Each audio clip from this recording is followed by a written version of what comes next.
and Friday is Identity Fridays. Okay? So karibu sana. Tell us where you're joining us from so that we can shout out to people from your area code. And it's our role to actually bring this gospel to your doorstep. All right? It's been an amazing week. Thank you for the feedback that you gave us on the other platform. We don't take that for granted. So thank you so much for being part of us and being part of our growth. We celebrate all of you. On YouTube, I already see people coming in. Be fair enough, if you can, share this live on all your platforms, in those WhatsApp groups, where they constantly tell you, you've lost so much weight, are you depressed? Share it there so that they can actually join in. And once they join in, they will never blame you ever again. They will actually thank you for making them to come to this platform and learn something new about identities. This is like a fellowship, all right? We teach you things that you will never get in your church. We teach you things that will change your perspective of thought. We also help you understand that anger is unnatural. So that is our role, to make sure that you understand anger is unnatural and you can easily overcome it and you can live a life that is so fulfilling without anger. We call it perfect peace on this platform. All right? So we help you. And those of you who don't know us, we have two platforms on YouTube. One is the Health and Wellness Spot. That's the platform that shares all health content. And the gentleman there is Dr. 𝗘𝗩𝗜𝗟 Obunde. On this platform, it's Uncle Chile, the Uncle Chile platform. The ninja here is Uncle Chile, and he shares these insights about spiritual aspects of life. So do not come here with the mindset of religion. Do not come here with the mindset of health and wellness sport, because some of you start consulting us online here. This is not a consultation room. This is a fellowship area. We share what we know and what we have gathered along the way. Now, I have had a lot of people coming in both privately and publicly, and we've had very good discussions about identities. And I'm so excited when I see somebody, I'm walking with somebody along the streets, and then they see somebody overreacting, and then they tell me that is identity issues. So it's become one of the streets that anything that you see, just the same way on the other platform, we keep on saying, you know what, estrogen. So when you're angry, we tell you, you're full of estrogen. It has become a word there. Now here, it's a word that comes out of the streets, that you know what, this one is angry. This is not even anger. These identity issues. Is here, is behaving like, this is identity issues. So thank you so much for making this happen. Now, good comes from good and evil comes from evil. Good comes from good and evil comes from evil. I want you to understand as we start this show that we are going to answer several questions, but I want you to see this, that when you're raising children, specifically the Gen Zs, they become something else. When you're raising children, we will constantly condition these children, and when they become what we condition them to become, we are not happy. So we raise children, we condition them to become who we are, or what we want them to become, basically a mini version of ourselves as parents. And then when you see the results, we are unable to stand that, yet that is the direct image of who we are. I have also noticed that most people will admit to their addictions, they will admit to them having anger, they will admit to all the negative things that comes with life. But the same people will not allow you to call them evil. So they will not say they are evil. And this is where the challenge comes in, because there's no way you can fight evil without admitting you're actually evil. That's the beauty about it. So you must die from the nature of evil for you to resurrect in the nature of good. You must die from hell to resurrect in heaven.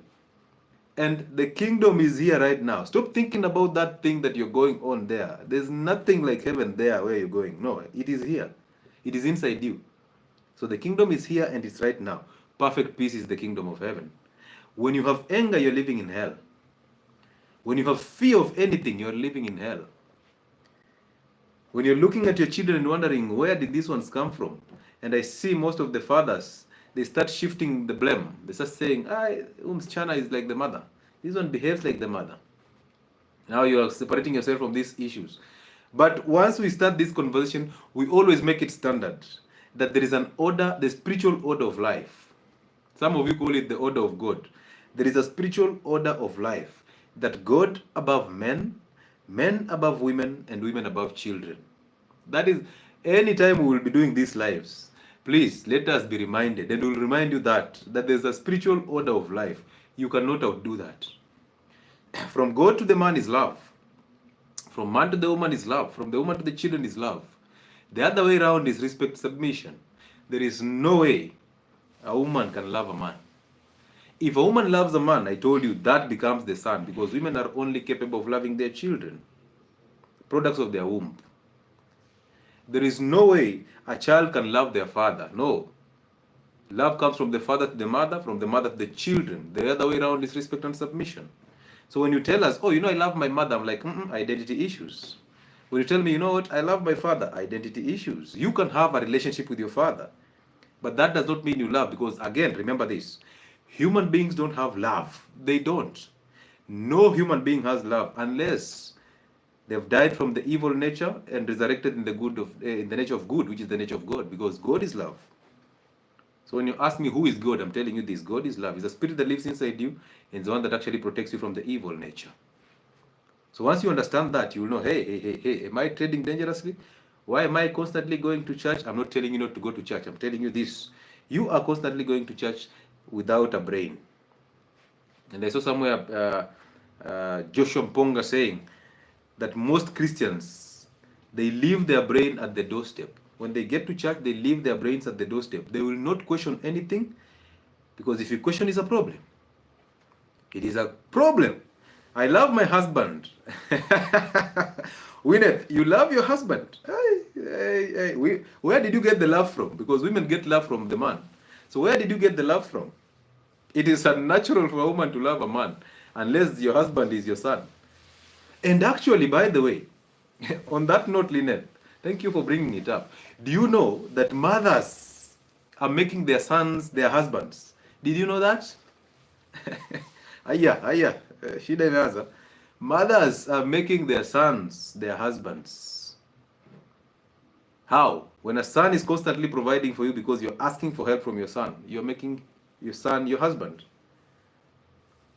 Well, your son still has your identity. He has never overcome you.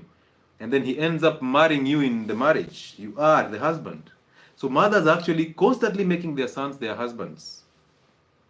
Because there are people who are thinking, oh, so mothers are having sex with their sons. That is not what I mean. I mean that most mothers have actually made their sons their husbands in the way that these sons have become a retirement plan for them. So your mother is constantly taking you to school, hoping that one day you'll provide for your mother. And trust me, the moment you start providing for your mother, it means your father is weak, so he's absent. He's either absent or very weak. And when your father is weak, your mother is angry at him. When he becomes angry at your father, he passes this to you. That's how you learn anger. And that's why I always tell you, you can easily overcome anger. So anyway, good comes from good and evil comes from evil. So if your child is a mess, it means you are a mess. There is no father or mother who is of the nature of good that will raise children who are evil.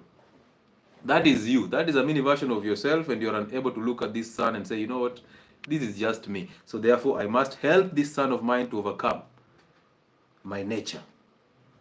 So every time you're constantly saying, oh, you know what, blah, blah, blah, hey, my son is this, my son that, you are that son. You actually conditioned and remodeled this son into your own image, and now you're unable to look into the mirror and accept who you are. Anyway, allow me to pass my greetings to people here. Let's start. And you can start bringing your question in. You can actually post it on my timeline on YouTube. I'll make sure I respond. Jay Opande is in the building. Welcome on board, Jay Opande. I see Jen Mwendo. I see Sarah Vuma. Mudoni Debu. Kuhanatia Dagatari. Limoyaga. Hey, amazing. Dorcas is in the building. I see the Northern Tube is in the building. Uncle Chile is the platform. Simati from 001 County, Mombasa. Karibu sana. Jonas Bet, I see you. I see Purity Wamboy. I see who else? Cubs is in the building. I see Javan Leo. Javan Leo, how are you, my brother? Welcome on board. Karyuki Nagi. Is this the same Lynette who causes chaos? Hey, there are people who have memories. People have memories. Remember Lynette? Hey, there was a Lynette that brought problems in the first issue, the first time we did the lives on, was it Identity? But not on this platform, the other platform. Hey, Lynette, you disappeared. I hope you're not the one. And if you're the one, I hope you've actually found your identity. Adesua I Rise, welcome on board.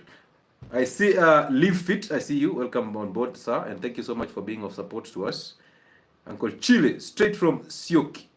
Leo ni ile siku ya devil within. Kanyaga shingo, my friend. Mapangale. Watching from Malawi, Mr. Mani, I see you, sir. Ekaterina, I see you. I see Ronnie, I see Tomuma. Hey, what a name. I see Ann George, I see you Ann. Watching Uncle Chile from UAE, Abu Dhabi. Tuko ndani ya nyumba, huko Abu Dhabi tumeingia. Daisy, I see you. Karibu sana. Hadassah, I see you. I see Girl Child. Hey, a lot of you are coming in. Tuned in, this is Stars. Sweet Wahala. Masi Muhonja, watching from Kisumu City. The Northern Tube. Na mimi Doc, umenisahau. Hassan Lab. Amazing. Hassan, how are you, brother? Welcome on board. Cabs is saying anger is a negative emotion, but can't overcome it most of the time.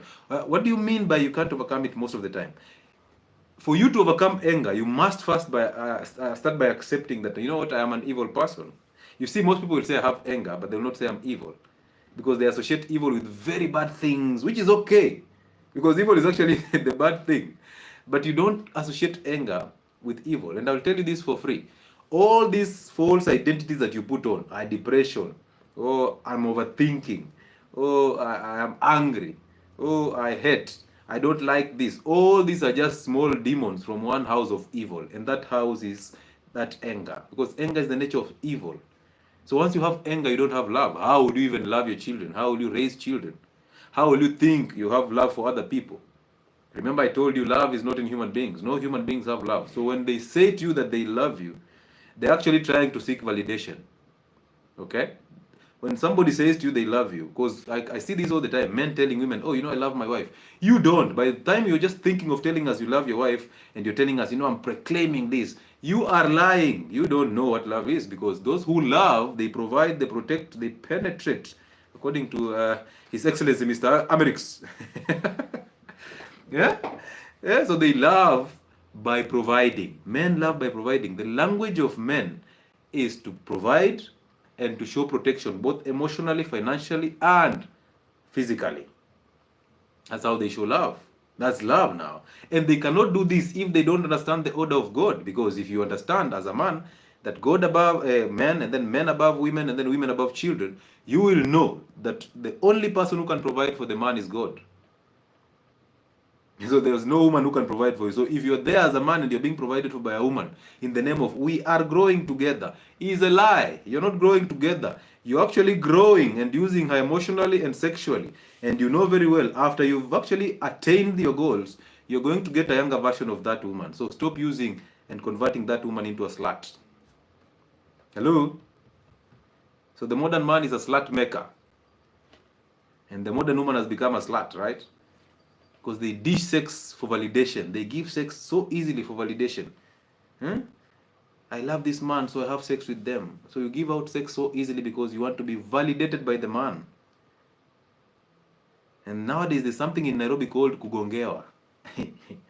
Like a woman will just cheat so that she can actually say, my boyfriend aligongewa. You see that? It's become so obvious in Nairobi that sex is everywhere. Ati kugongewa. Now it's become so obvious. And now every man wants to just chew somebody's wife so that they can say, you know what, niligongea ubrade. Yeah? Aye. So today I put out a question. I put out a question today and I asked, and people got so upset about this question. If we dropped sex from the equation, would we still have gay couples or gay people? Hello? Tumeanza. If we remove sex from the equation, would we still have gay people or gay couples or lesbians? Will we still have homosexuals? Because from the word just homosexuals, there's sex in that equation. So people are constantly chasing the thrill of sex and then saying, this is how I was born. I believe and I know nobody was born gay. Nobody was born gay. Nobody was born a lesbian. Let me tell you, what you did is you adapted the nature of your false parents, your evil parents. And then what happened is, you suffered that consequence. You started being emotional. You started being emotional. You overreacted to the environment, the circumstances around you. And then the devil got louder in your head, because I know very well as a child, everybody has that instinct that yes, I can be a woman, or I can be a boy if I'm a girl. There's that instinct. Every child has that. And the devil becomes louder in your ears and in your mind, constantly reminding you, you know what, don't worry about this. You are this way. They should accept you as a gay person or as a lesbian. You should be accepted that way. The devil is constantly talking to you. Look at yourself when somebody challenges you, you become so angry. Why are you angry? You don't have love. You think you love a woman. You think you love a man. You don't have. Human beings don't have love. So you overreacted to the environment. You end up being messed up because you have a false identity. And now the devil uses that to control you. And then the same devil uses radical homosexuals to actually control you even further. He uses these organizations that you call human rights. He uses those homosexuals that are actually suffering and they want us to be there. He uses doctors who are rogue to give you hormones to convert you to be transgender. So you think you are born transgender, or you are destined to be a transgender? No. I want you to listen very keenly. Look at those people who have been lesbians for a long time. It's all about the sex or the fight against the other gender. Is that simple? Is that actually a real reason to become one? No. That is anger inside them, and then they are looking for a place to put this anger. And I've seen in Kenya, there is this thing called affirmative action.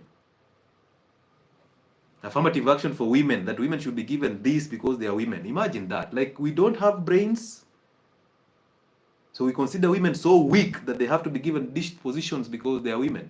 Imagine that. Affirmative action. Didn't you see this not working in America? Blacks are becoming victims because of affirmative action. There's something called day, that now a black person has to be employed to fly aeroplanes as a pilot, not because they are qualified, but because they are black. And we are bringing that nonsense here. And of course, there are people who are sponsoring these things here. They are radical homosexuals and they are sponsoring these things. Our sons and daughters in universities are being sponsored to become the other gender. They're being sponsored to become gay. And there are doctors who are doing these transgender surgeries very, very proudly, and they're making a lot of money out of it. They started by weakening the man. They brought in vasectomy and told you, you know what, this is the way to control birth. The same people who brought in hormonal contraceptives, they are now bringing in vasectomy. Now they chop off a man's manhood so that they can become weak. And a weak man is so easy to control. And the parliament is full of weak men. Our parliament is full of women worn in trousers. Weak men who are easily controlled, and they make rules for the strong men to suffer. Unfortunately, we don't even have more strong men. They're just seated behind the bars and they are silent. They don't want to speak out, because if they speak out, somebody will come after them. How many priests or preachers do you know are speaking against homosexuals? How many do you know? If any case, we have homosexual priests. Did you see the one in Nakuru? Sodomizes children. We have homosexual priests and fathers. Homosexual, they actually sodomize sons and daughters. They rape. I don't know. This is just crazy, and this is happening in the church. And then somebody will tell me, you know what? This is not about the church. It's about an individual. I'm like, an individual? Where is that individual? Is it not in the church? Is it not in the church? And nobody comes out to talk about this. Nobody speaks about these things. Oh, you see lesbians in early teenage, into 20s. When they get to 30s, they realize it was a lie. The devil has been a lie into their heads. They want to transition back, but they've already been injected hormones. And you've seen even alcohol companies, they are using these radical homosexuals to market their products. Once they do that, they are luring our daughters and sons into this. Haven't you seen? On Thika Road, we have all these billboards of those companies that sell alcohol, putting these ladies who are very well-known lesbians, pronounced lesbians, to actually market that alcohol. Did you see that? Have you seen that? Or you guys just drive along the highway, you don't observe anything? I'm a keen observer. So that's how they condition you. Look at movies nowadays. Every movie has either transgender or whatever it is. The other day we saw the former First Lady of United States saying that he is a male. I'm like, oh yeah, okay. Yeah, she's in a, or should I say he's or she's? She's in a, in a transition. And you know what? Now, hey, now you know I can say freely that I am a man because you know what? I've done my job. There's this rumor circulating all over, and it's very bold, and nobody has come out to prove it that the first lady of France is actually male. You've seen those things, and these are people who actually set standards for us as Africans, people who know the value of a family unit. No, we cannot allow these things to happen unless somebody stands up and says it. And you parents are actually accepting this. You've seen Kinuthia saying that the mother is the one who actually bought him clothes, the female clothes. He actually wears clothes from his mother, and we agree and just move on. And like there's nothing we can say about it. All of you are so silent. And you're thinking, this is a spiritual battle. It's nothing about the physical. Oh, it's crazy out here, my friends. And you need to stand up against this evil nature. We need to stand up. Where are the bold men who can actually stand up against this nonsense? But again, this is a mess in the man. The modern man is so weak, is fat, obese. He cannot even take care of himself. How do you expect him to take care of the woman and the children? He's expecting 50-50. How do you expect him to change the generations? How do you expect any modern man to come and stand up and say, you know what, this is nonsense? They can't. They're chickening out all the time. And they are the ones who are seated on policy making tables. They make policies. Now we have male, female, and I don't know whatever. That is a debate at gender. My friend, in the villages, this nonsense is just happening in urban setups. In the villages, you pronounce yourself gay. Yeah? I am what? You will see thunder in form of a slap. So it's going messy. It's becoming so messy. And we have to stand out. You have to stand out. So I'm asking you this again. Do you think if we drop sex from the equation, will we still have the LGBTQ? Will we? Huh? Will we have that? If we decide, let's remove the sex from the equation. Are we still going to have the gay couples and the whatever couples? Are they even couples? The truth is they are maybe partners in business or partners in crime and the evil nature. I stand by my say. I hail from very strong backgrounds with a stoic father. And I understand the order of family, and I understand that yes, we are designed to have children. Last time I told you, I see straight couples adopting their children to gay couples. Hi. Anyway. Hey. A straight couple decides, let me adopt my children. Let me give out my children to a gay couple to raise my children. As a straight couple. Are you really straight? Are you straight, or are you claiming to be straight? You as a straight couple, you've actually taken a chance, had babies in the natural way possible. Now you decide, you know what, these babies have to be adopted. How much do you hate those children?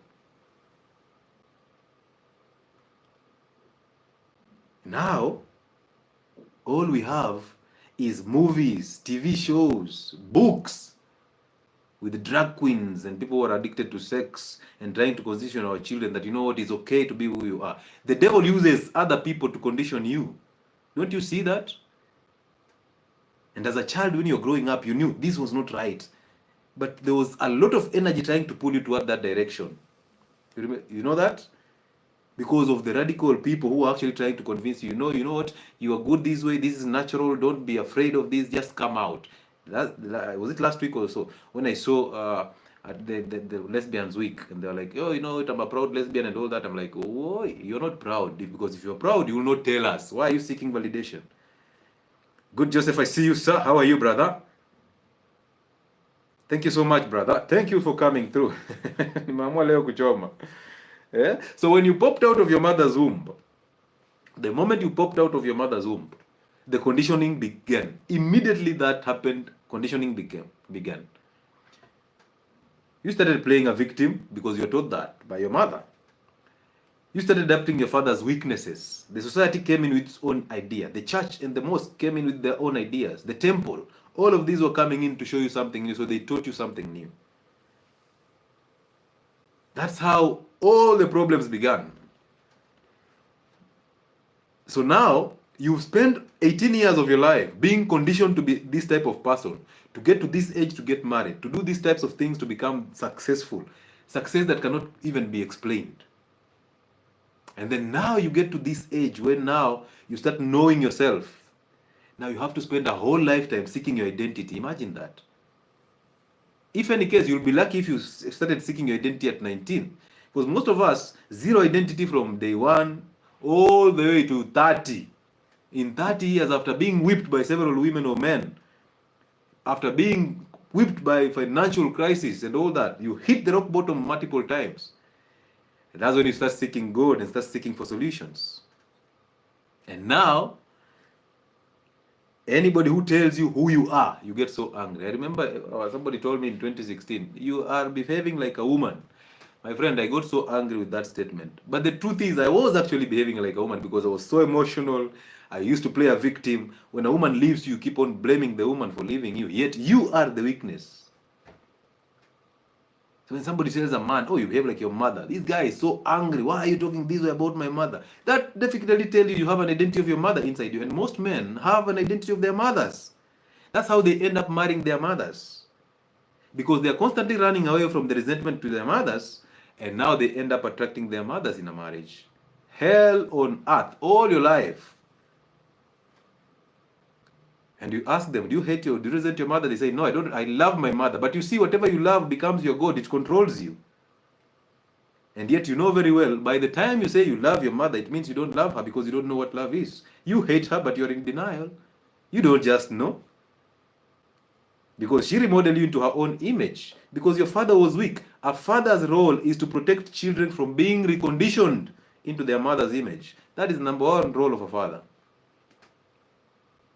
That's number one role of a father, to protect his children from conditioning. That's why a father trains the mother on how to raise his children. So imagine if you are weak, no mother, because the mother becomes angry at your weaknesses. And now this anger is basically just brought down to you. That's how we adapted anger. So it's very unnatural for you to have anger. Therefore, you must overcome anger. You must overcome anger because anger is evil. A heart that harbors anger cannot have love. And until you overcome the nature of evil, you will not know how to love anybody. You will tell them you love them because that is an idea, it's an illusion in your head.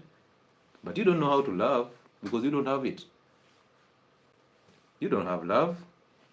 What you love becomes your God. It controls you. Very true. It controls you supernaturally. And there's nothing you can do about it. And now the devil lies to your mind because every time I tell you to do a silent prayer, because I'm teaching you to overcome your thoughts. I'm teaching you to overcome your thoughts. Do you know why people do a silent prayer? Do you know why I encourage you to do a silent prayer? And most people call it meditation. Do you know why? Meditation or a silent prayer comes in to show you that you are not your thoughts. You are not those thoughts. Human beings are the only species that can actually think about their thoughts. So you can actually sit here and think about your thoughts, which tells you this here is not you. It controls you because you've allowed yourself to be controlled by your mindset. And everybody who has control over their mind wins the battle so easily. They have perfect peace. That is them living in heaven. They are not waiting for another heaven anywhere else. They are not going somewhere to drink milk and honey, yet they leave milk here. There they know there's a spirit, and we don't even care about life after death because we don't care. We are here, we are alive, so why would we care about life after death?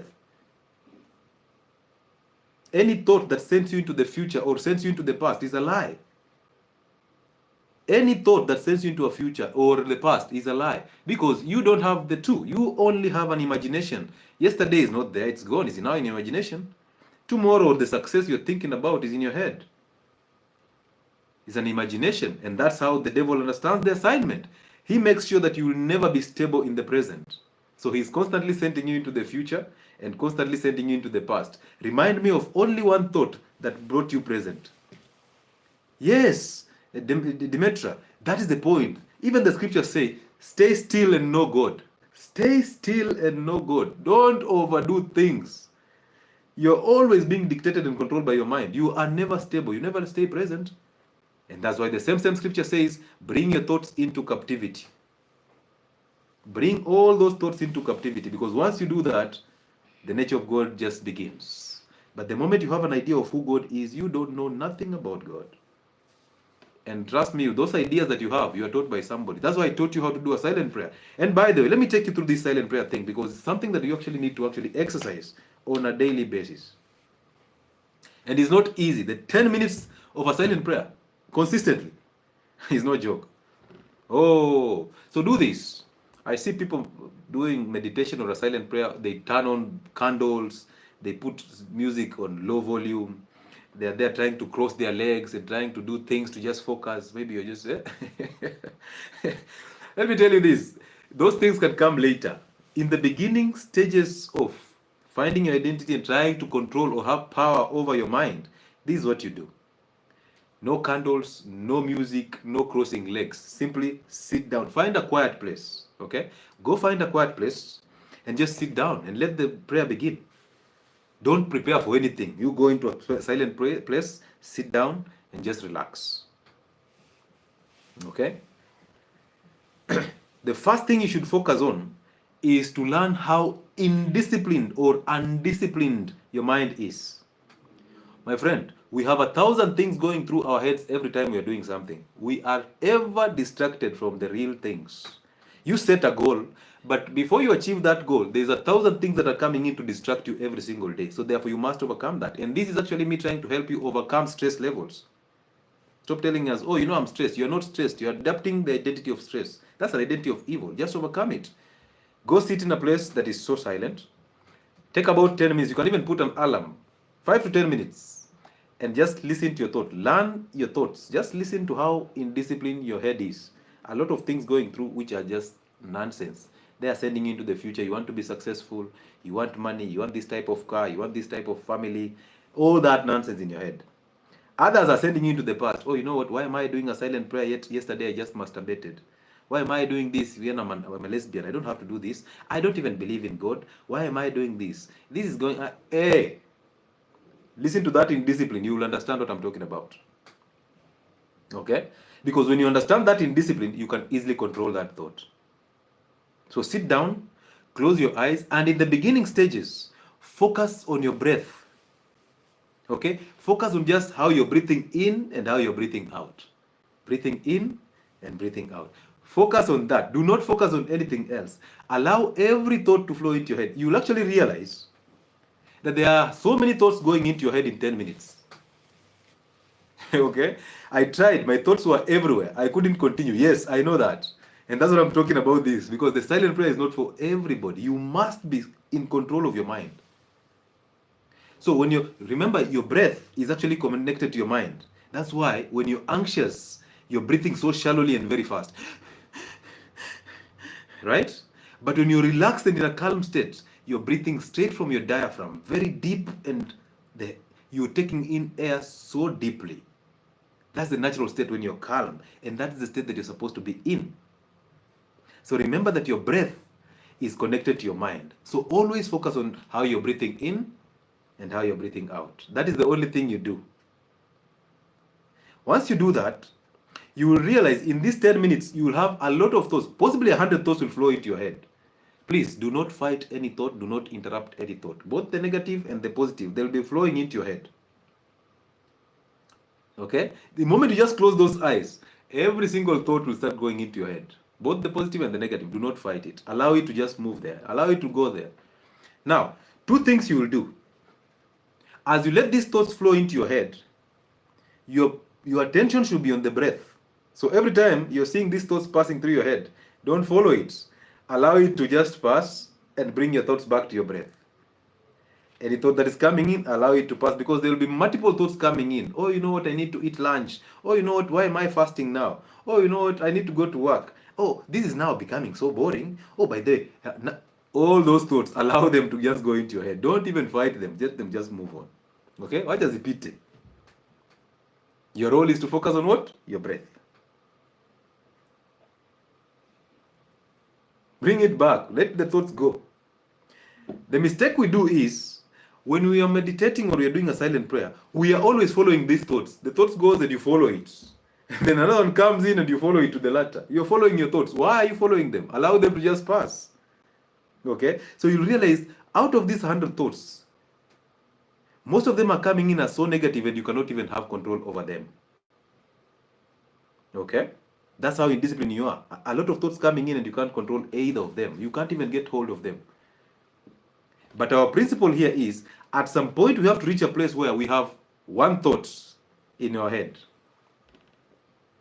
Live iko YouTube, Sangugi. Live is on YouTube but on Uncle Chile. The platform on YouTube is Uncle Chile. It's not Health and Wellness Spot. It is Uncle Chile. Identity Fridays happen on that platform. Uncle Chile, not Health and Wellness Spot. So go and find Uncle Chile. It's a channel on YouTube. You'll find it there. All right. Once you get there, tell me. I'm here. I'll shout out, brother.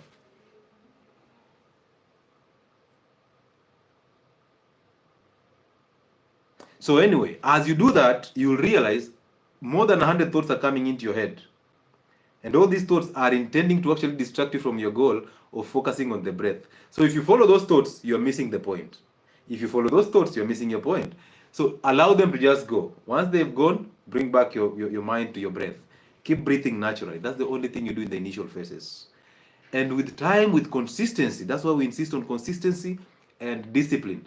With consistency, these thoughts will start going down from 100 thoughts to 90 thoughts to 70 to 60 until you will have no thoughts at all in your head. Imagine that there comes to a time when you are super into this prayer, the silent prayer, that there is no more thoughts in your head. But guess what? That gentleman called the devil does not allow you to do that. So at this moment in time, he will start telling you, oh my God, imagine I don't have any thought in my head. Imagine I don't have any thought. That is a thought already, right? So we have gone back to one thought again. But do not give up. Hang on there. Keep doing it until you overcome all those thoughts. And there will come a time when you do that silent prayer for 10 minutes and they go as if they were 1 second or 10 seconds. It will be so fast because you've taken control over your mind. And that is what I call perfect peace. Because at this moment in time, it's not like you not have stress. No. It is just that you'll see every single thing that is coming in and you can easily handle it. So it will never escalate to the levels that other people suffer from.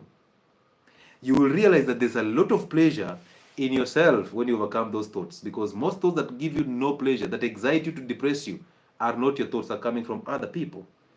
You realize the serenity in actually being alone. You will start to enjoy your own company. At this moment in time, there's no stress that can actually take you out. So you are stressed because you don't have control over your mind. You've allowed your mind to control you and it sends you into the future that you don't even have. That is what we call anxiety. When it sends you into the past to make you judge yourself, that is what we call depression. So you must overcome those thoughts. Now, once you've captured that, now you are into the silent prayer. It is so easy for you to go and face your mother and apologize for resenting her. Once you apologize for resenting your mother, the nature of your mother, which is emotions, which is anger, and the anger that actually came from the weaknesses of your father, the anger will leave you and you will start living a life without anger. But the devil does not like that because he doesn't want to die inside you. The spirit of evil does not want to die inside you. So what does it do? It will constantly come and test you. Oh, today you don't have to do a silent prayer. You know what? You've adapted already. You're so good at this. You don't need to do it. I mean, other people are not doing it and they are doing very well. You've seen there's a billionaire who doesn't do these things. Why are you doing it? Your friends are not doing it. Imagine you are doing a silent prayer here and people are sleeping. Somebody's having a morning glory. Why are you doing a silent prayer? Why are you sitting here doing this nonsense? These things don't make sense. He will be very loud. He will even be loud on the highway. You're busy driving and somebody's busy hooting at you and throwing insults for no good reason. Ladies know this better. When you're trying to drive your small Vitz on the highway and the matatus are coming in hooting at you and you're like, ah! So the devil tells you, just shout back. But at this moment in time, when you have control over your thoughts, you will understand that I don't need to shout back. You will actually see everybody around me is evil. It is only me who is actually on a path to solve my problems. I have control over my mind. Therefore, the devil is not going to control me through the shouting of these people. Because the devil uses people to condition you and control you. Even your parents, including your siblings. That sibling rivalry is just the nature of evil, trying to make sure that, you know what, this family unit has to be broken down. It has to go down. Ladies and gentlemen, Daniel Lichuma, when silent prayer, do you just keep quiet or you pray? And how do you pray? Is praying aloud wrong? Listen, sir, when you're praying loud, who are you praying loud to? That is number one. You're praying to your father, the devil. That's not good. Because somebody taught you how to pray loud. Somebody told you must pray in tongues. So you're full of intellect. So when you start praying loud and you start praying from ideas in your thoughts, you're not praying from your heart, you're praying from your mind. You start asking God for things, material things. I need a car, I need a home, I need a family, I need peace. You are doing the wrong thing because you're praying to your father, the devil, in your head.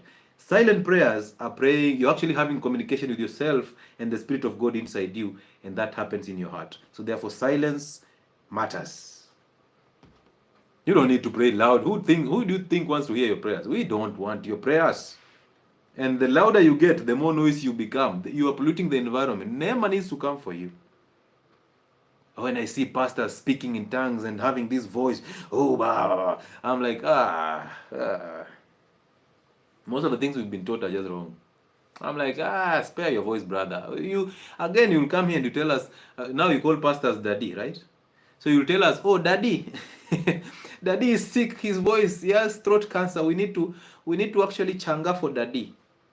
And on Sunday, we have to take a whole Sunday morning, no sermons. It's just us making or praying for daddy. Hey, daddy, hallelujah, daddy. Hey, and daddy goes to India with billions of money to take a surgery. And then daddy comes back and then says, God. This is God. God. Somebody has taken 500 shillings to give daddy to go for surgery in India. And this guy sleeps hungry. Daddy. And the other, hey, who is this God who actually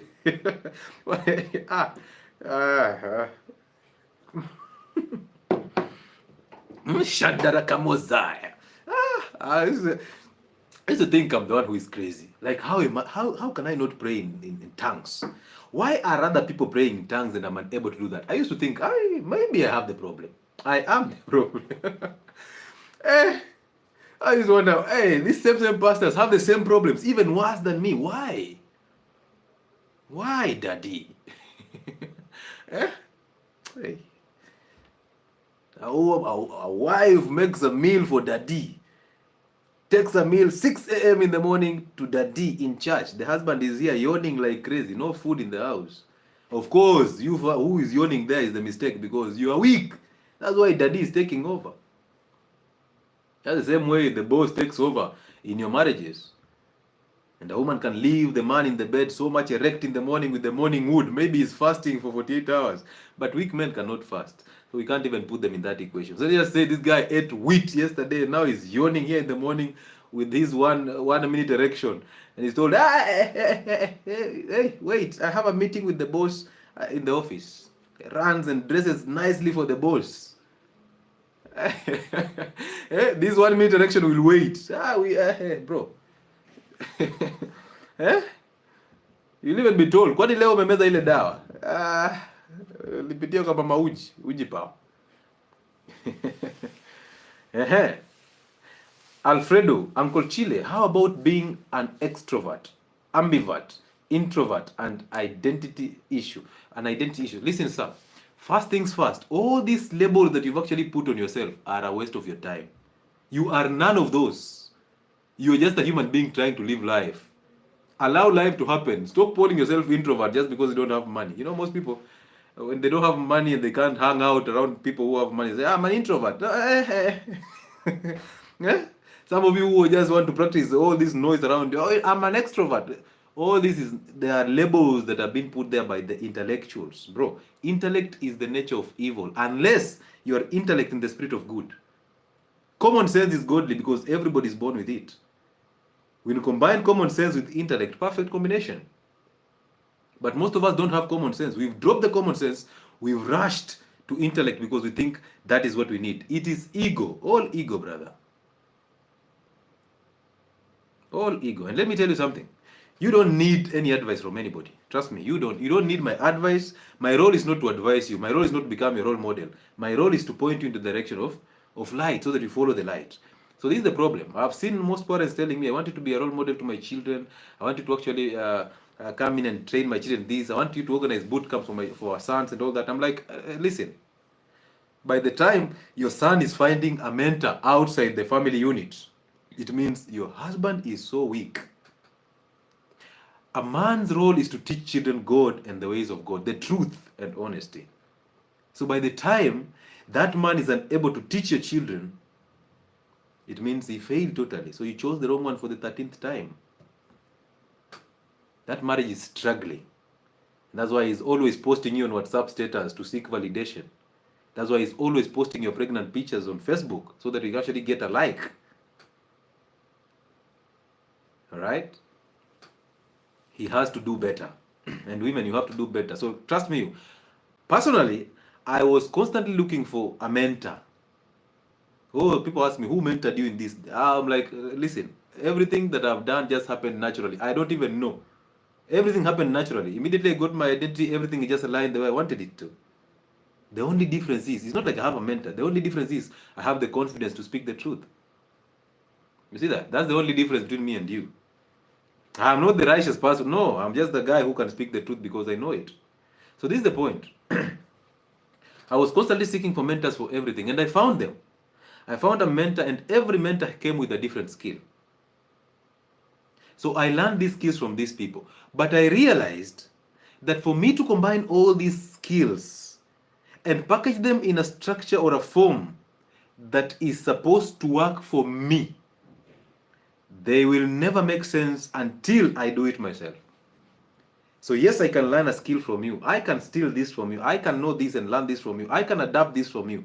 I can get your advice. But using all this information that I'm getting around me to actually package it to work for me, I must fix what is inside me. Therefore, whatever is outside me does not make sense. So therefore, the best mentor for you is yourself. And until you realize that, you will constantly be looking for everybody to actually, because you have no identity. So therefore, you identify with anything that comes your way.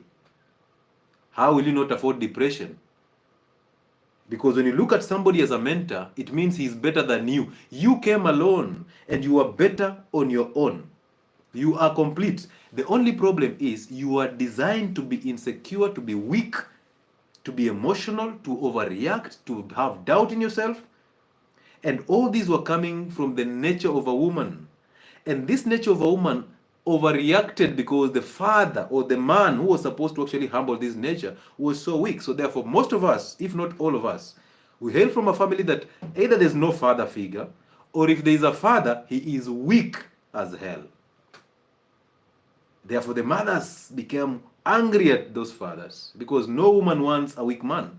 So because they had the choice, because they attracted who they were, both of them came into this marriage or this union. It's not a marriage, it's a union because it's full of weakness. So there's a union that they came in, and the society made sure they don't go anywhere. They will be there for a lifetime. Because if they break up, now men will start asking this man, you can't keep a family together. Because men derive the ego in having a woman they're taking care of and the children. There's a status that they're given in the society because they are married. You know that? As they say, are you married? So men are also married. Well, anyway, let's continue. So sir, those identities that you're adapting, introvert, extrovert, ambivert, what are those? Those are false identities. You need to drop them totally. Okay? You only have two spirits inside you, the spirit of good and the spirit of evil. Choose you. And most of us are born in the evil nature because our parents were fallen in a fallen state. So we were born from the nature of evil. Therefore, it's our role to actually overcome the nature of our parents, which was evil. And the only way to overcome the nature of our parents is to face them and apologize for resenting them because they couldn't do anything about it. They thought they were raising us in the best way possible, but they were reconditioning us into their mini images. So our role is to overcome that nature. And once you overcome that nature, you will know you. Once you know you, everything aligns to you. You will not seek validation. You will not feel insecure. You will not try to find love. You will not think that you are fearful. Okay? You will not overthink anything because you have control over your thoughts. And you will identify, this is not a thought that is coming from me. Because if you have an ability to make your own thoughts, they will always be positive. But look at your thoughts in your head. You're either competing, you're either suffering, you're either thinking you're depressed, you're either thinking of a future that you don't even have, or you're thinking of a past that is actually gone. So you are never staying present. So once you've achieved this goal of apologizing and overcoming in the nature of your parents, now you can stick in the silent prayer. Once you stick in the silent prayer, everything aligns to you because you have now the control over that energy. Amazing. Good. Another question here. At first, I thought meditation takes you to the future of your life. But with time, I'm trying to control myself and live in the present. Thank you so much, Safi. That's a very good statement. Now listen. You see, you again had a thought and you succumb to your thought that, you know what, when I meditate, I need to see the future. It's the same thing that somebody goes and apologizes to their mother, and then they call me and tell me, Daktari, now that I've overcome my mother, what next? I'm like, hey, you are not going to overcome your mother for me. No, you are doing it for yourself. So allow life to happen. Do the silent prayer and keep moving. And just see how life unfolds. Always stay present. Bring your thoughts to the present and do a silent prayer. So you don't have to report to me that, you know what, I forgave my mother, now, you know, I'm here. No. Doctor, you know, now I went and found my father. I reconnected with my roots. Now I still have the anger. I'm like, yes, you'll always have the anger because you've not even taken control over your thoughts. So you went there for the ego. You did not go there because you wanted to overcome your father's weaknesses and your mother's identity. No. You went there because of the ego. If any case, you went and told them, I forgive you for actually messing me up. I'm like, hey, human beings cannot forgive. It's God who forgives. Tuned in from Samburu, Kwale County, Daniel Lichuma. Thank you so much, brother. So once you forgive, stay present and do the silent prayer consistently until you have no thoughts in your head totally.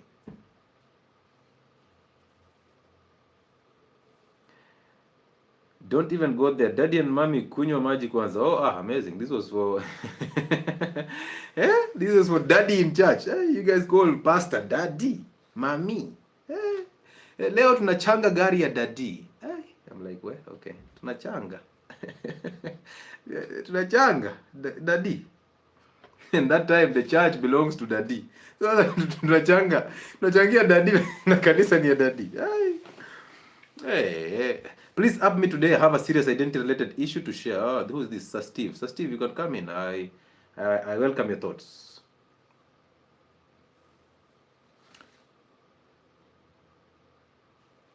But where are you? I'm seeing just Sunkist here. I can't see you. Right, let's try and see. The conversations must come in. Yes, Sunkist. Sasa Daktari. Salama sana, how are you? I'm very fine. It has been long, eh? Amazing. You said you're fine?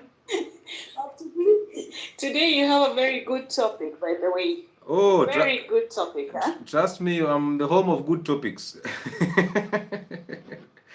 You have moved away from your, like nutrition and everything, and now you're talking about the, like the psychology of a human being. And I love it. I appreciate that. But that's what we do on every Friday on Identity Fridays, because Fridays are not for the nutrition, for the health and all those things. We talk about identities because we are intending to fix people's spiritual aspect of life. We combine with the mental, and the physical just adapts to that. It's an amazing thing to do. So thank you. You know what I love most what you've been doing, because the combination is actually very good, because it combines, if you're putting energy on your nutrition, you're also going to be having something on your brain. And let me tell you, people always forget. Yeah. People always forget, because everything starts with the brain. Yeah. Even the nutrition starts with the brain. Amazing. You understand? Okay. And what I find interesting today, that's why I sent the request. Yeah. I've known you to be knowing your body. Yeah. You know exactly how the body functions. You know how the liver functions. You know how everything functions. And you brought me to that thing that makes me interesting about life, where even though we know our body, we don't know what happens in our brain. Yeah. And that is why I always say there are doctors who believe in God, and there are doctors who don't believe in God. Yeah. You understand? Yeah. Yeah.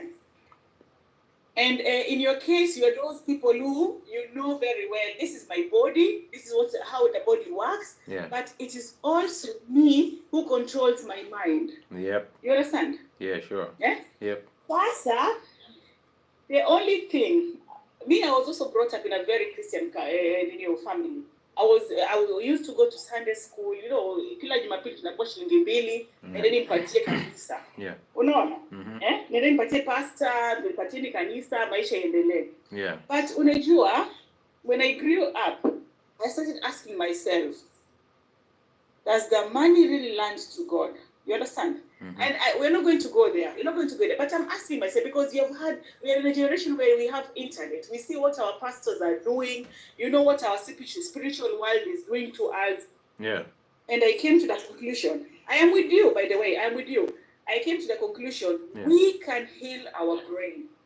We can really heal our brain. Yep. And we don't need mentors. We don't need mentors. You are a good mentor. You are a good mentor. I like good Joseph Alikuwa Hapa.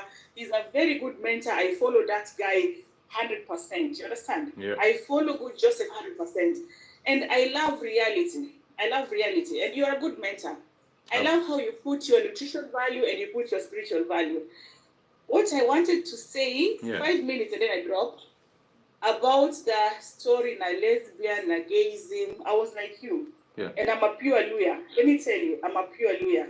Okay. And I know how I would feel, and I have a son too. I know how I would feel if my son walks in this house and tells me, Mom, mimi ni wa mrengo. Yeah. It's going to tarnish me.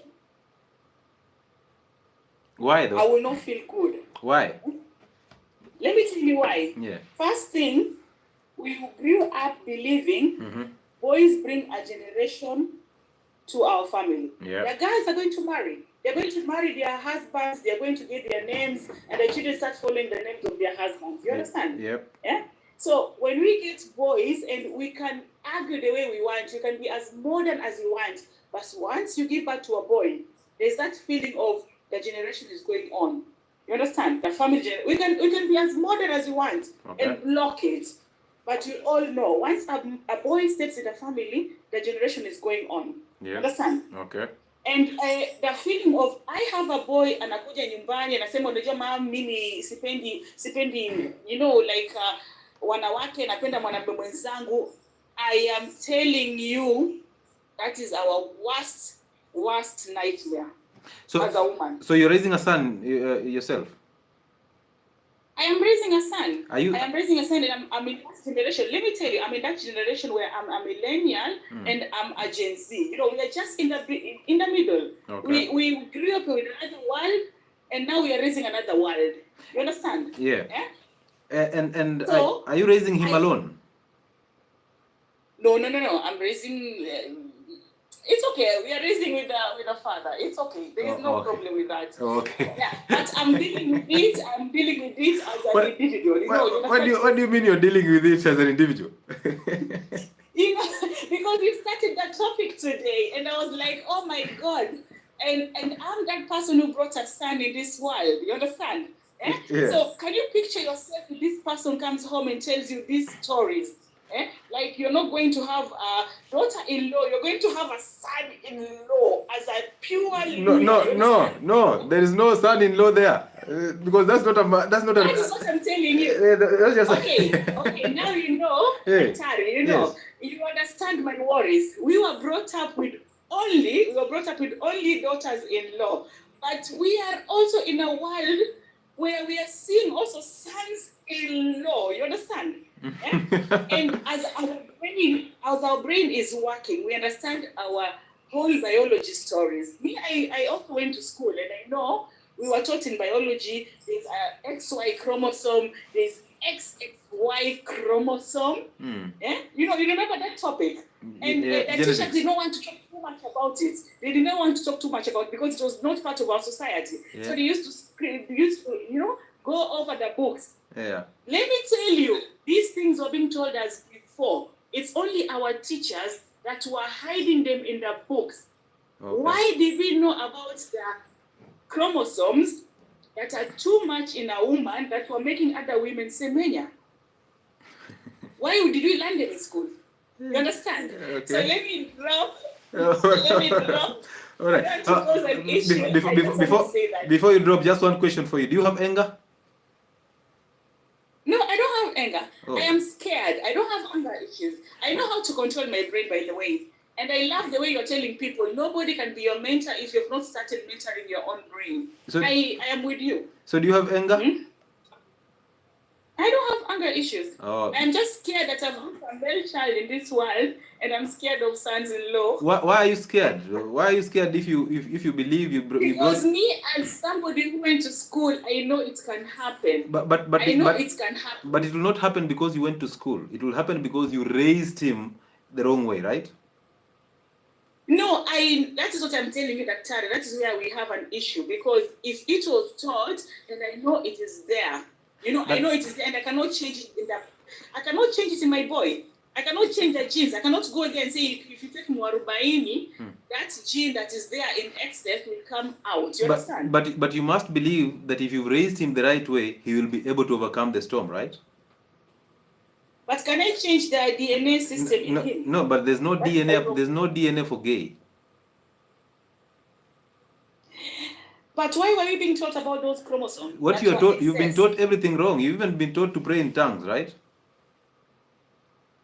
I don't do that. I don't do those tongues. I don't do that. But were you born with fear because you're scared of him? Were you born with fear? You as a child when you're growing up, did you have fear? I know.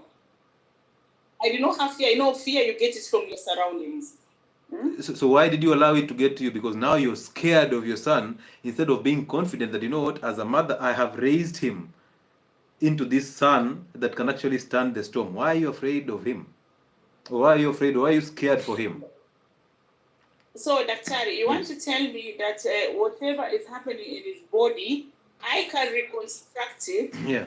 You know, even from outside, I can reconstruct it and make that person to work with the society expectation, although the person is not like that. Gay and lesbianism are not happening in your son's body. It's just a spirit in his mind. It's actually a spiritual battle.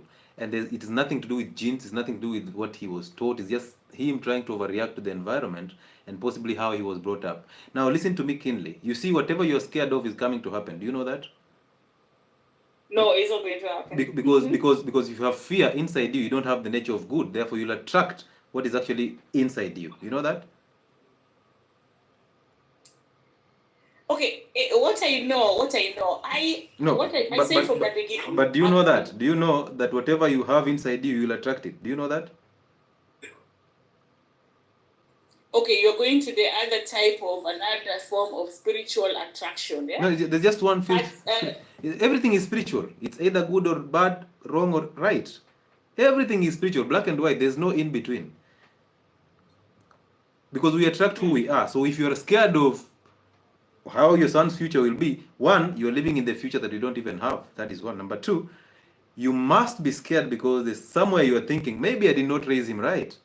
So that can bring a problem. And now inside you have the fear of him becoming that, and he will become, because you attract who you are from inside. And then now you'll be so shocked, you know what, hey, my son has just come in and introduced me to a man saying that he's attracted to men. But you see, the fear that was inside you just came to happen. Because that's how we attract energies. Daktari, I'm going to be controversial. Like, give me this chance. You are allowed. Okay. As much as we are going to be following the Bible, I know, as I told you, very pure Christian family, yeah? And I read the Bible, by the way. I was that curious kid who used to take the Bible and I read verse to verse, and I used to take it as a storybook, you know? Because, and I read everything. And the only thing that I was not able to understand until today, and it is making problems in my head, is when there was a verse that said, there was a time a man remained with her. The man remained with his two daughters, yeah? And then there was no generation that was going on. And this man went ahead. I don't know, that two daughters, they made the man to be drunk, and they slept with the father, and he got pregnant, so the generation goes on. And that is the only thing that made me rethink about marriage. Why does that scare you when God created only two people, Adam and Eve? At that time, it was not two people. Yeah, that time God already said people are enough. So you guys go and don't marry again in your own family. You understand? So do you read the Bible to remember? Every day. Why do you read the Bible to remember? I only read it because it's a guide. It's a guide in my life. So why do you read it to remember? If it's a guide, let's say it's a map and you're going somewhere and now you take this map and then when you get to that destination, do you really need the map? So I have to forget everything that was taught? No, do you really need the map after getting to your destination? No, I don't need it anymore. For next time, maybe. So why do you read the Bible to remember when the scripture is inside your heart? You are not born with the Bible. That is intellect. Common sense, you are born with it. As a child, you're not born with the Bible. You are introduced to the Bible, right? I was introduced to it. Yes. So spiritual aspects of life don't care about the Bible that you've read or the one that you've not read. It doesn't even care about if you've actually understood it or you can remember it or not. Spiritual aspects of life, you just have two things. You're either of the nature of evil or the nature of good. And most of us are of the nature of evil because we are born from parents who did not understand the order of God. That God above men, men above women, and women above children. So once that order was distorted, our fathers were very weak, our mothers got angry at them, but they couldn't do anything about it. And that anger was taught to us. That's the reason why I asked, do you have anger? But you say you don't have anger, but you said you have fear. Now, anger and fear are all small demons coming from the same house of evil. So therefore, you must overcome the nature of evil. Have you ever forgiven your mother for actually remodeling you into her own image? Actually, I really love my mom. How do you know? How do you know you love your mother? Because I know as much as she was fighting her own demons, she made me who I am, you know. So you already know your mother was fighting some demons. We as a generation that are in between, we know very well which mistakes we have done. No, we don't need to. That's what I say, millennium. If you want to understand this better, talk about you. Don't talk about we. Talk about you as an individual. Okay. I'm going to say me. Because I am saying me because I came to understand the same problem I have is the same problem my next friend has, who was born exactly in the timeline where I was born. But let's go back to me. Yeah, I understood that woman, my mother. So how do you know you love your mother? Because you said you love your mother. How do you know you love your mother? Because I've become stronger. But being strong. That time I was thinking it's punishment, but right now she was making me strong. What was that thing that you're thinking was punishment?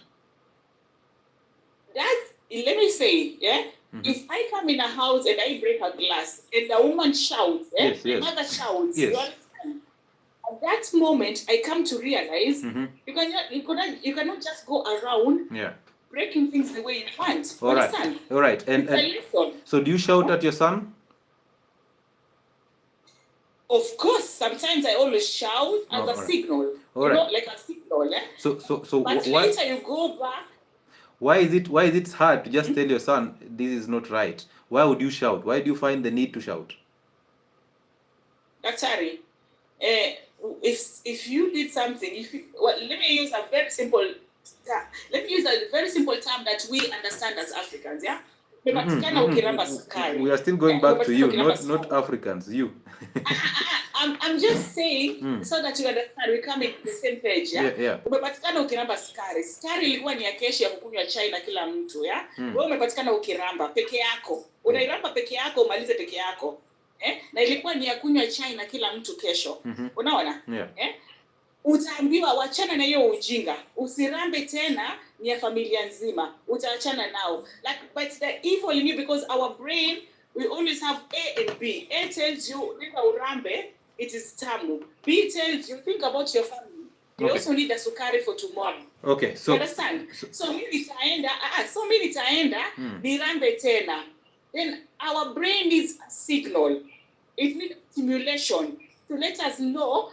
If you touch the fire, if I go intellectual, when I go to the cooker and I touch the fire one time, it sends signal to my brain to tell me that is fire. Next time the brain already stored that information. Yeah, So but I'll not be going around touching that fire again. Simple as that. Nobody needs to shout. Nobody needs to shout at you for you to learn that this is fire. I should not touch this. So why would you shout at your son because he has done a mistake? Why don't you just correct it politely? We talk once politely, we talk twice politely, but when somebody does that 3 times, you shout so that the signal goes and they don't do it again. Why would you shout? There's no necessity for you shouting. You're shouting because that's how you're conditioned. Your mother shouted at you and you're just passing it down. You know very well you don't want to shout, but you found yourself shouting. It's not because you want to shout, and just because you did it does not make it right. And that's the reason why I asked, okay, are you raising your son alone? Because if the father is there, is the one who is supposed to tell you, hey, you don't need to shout. You see that? But you have single parents raising kids very well. I understand that, and you see that's not the fault of the child. So the child has to be brought up in a setup that actually allows him to grow better. So it doesn't matter if you're a single parent or not. If you're a single parent, you must overcome anger to know how to raise your son. Are you a single parent? I won't answer that. Sorry. Why are you running? Why are you? There are people who know me out there. No. If you're a single parent, you're a single parent. It doesn't matter. I mean, it's that simple. So are you a single parent? Yes, let me give others a chance. Why are you running? Why are you running? Anyway, no, okay, thank you. Thank you for coming through. But I am down here at the skiza. I will come again. Hey, all right. You are running away from the hot seat. Shiren. Hey, Sunkist. Trust me, if you simply answered my questions the way I wanted you to answer them, you will have a very amazing conversation. You'll find solutions to anger. You see, your mother shouted at you and you just adapted that from her, which means you became a mini version of her. And now you're passing this to your son. And trust me, your son does not like you shouting at him. So he starts to resent you without even knowing. But because he thinks you're actually doing the right thing, you're actually bringing him up. And that's how he's supposed to be brought up. We were not brought up to question parents. You see that? So your son thinks that that's the right way to be raised up. But you are remodeled into an image of your mother. And now you're remodeling your son into your own image. And that will be a problem. Because whatever you are scared of, he's going to bring it. Because you see, he will resent you. And he will become just like you. He'll become emotional. He'll have a lot of fear. So he'll start looking for love. And guess what? Where he'll find love? Either in an older woman or another male with no identity. And now you'll be so shocked. Oh, my son is gay. Oh, I can't handle this. And now because you still have that nature of anger inside you, you will not know how to deal with that. So you must overcome that nature. You see that? So I wish you actually held on and actually answered the question that I was asking. But no problem. I appreciate you. Thank you for coming through. Thank you so much for coming through. Amazing. Let's see. Don't run, man. Those people who had mentors made some of us look like we were focused on life. We were not focused on life. I later came to know that they had negative view of themselves and hence needed someone better than them for guidance. Let me tell you this for free. I used to listen to motivation speakers in high school. My friend, it was the most boring conversation I would ever hear. Somebody telling me how to become successful. And I'm looking at this guy. Some of them have a kasukuma wiki on the tooth. I'm like, hey, brother, we need to do something better. So this guy, looking at him, he can't even... I'm like, hey, wait a minute. Before you talk to me about mentorship and being... I can only be better to the level that you've actually taught me.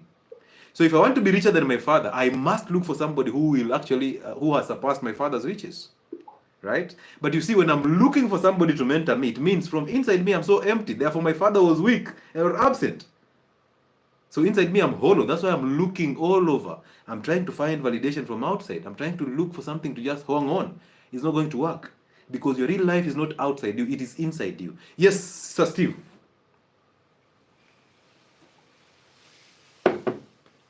Sir Steve, are you there? Yes, hello. Hello, how are you? Yes, I'm here. Talk to me, brother. I'm good. How are you? How do you know you're good? Oh, all is well. That's why I forgot the guys. Welcome on board, my brother. Thank you. So I have a situation. Yes. And I'll try to be as brief as possible because the story is just long, but I'm trying to be brief within 3 minutes. All right. I think I should have explained. Okay. I've always been that person who has always figured most of the things. It's very hard for me to seek advice, but at some point I really thought I should. So this is my situation, and you have to be a bit keen because it's a bit complex. Okay.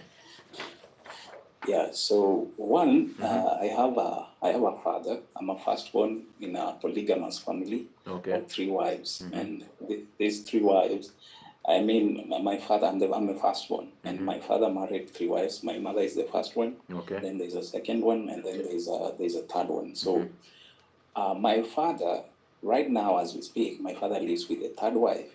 And that is because he divorced my mother, who is the first wife, and he also divorced a second wife. Okay. Yeah, so the second wife, I'm Luo. The second wife is Kamba. Okay. The third wife is Luo. So actually, all of us are Luo except the second wife. No. So I have with me, my dad has 2 sons, like with my mother, that is me, as the firstborn of the whole family, and then there's a secondborn, who is my brother. Okay. And then with the second wife, my father has 3 girls who are Kamba Luo of nature. And then with the third wife, he has 4 children. We are together up to that point. Yeah, I'm following.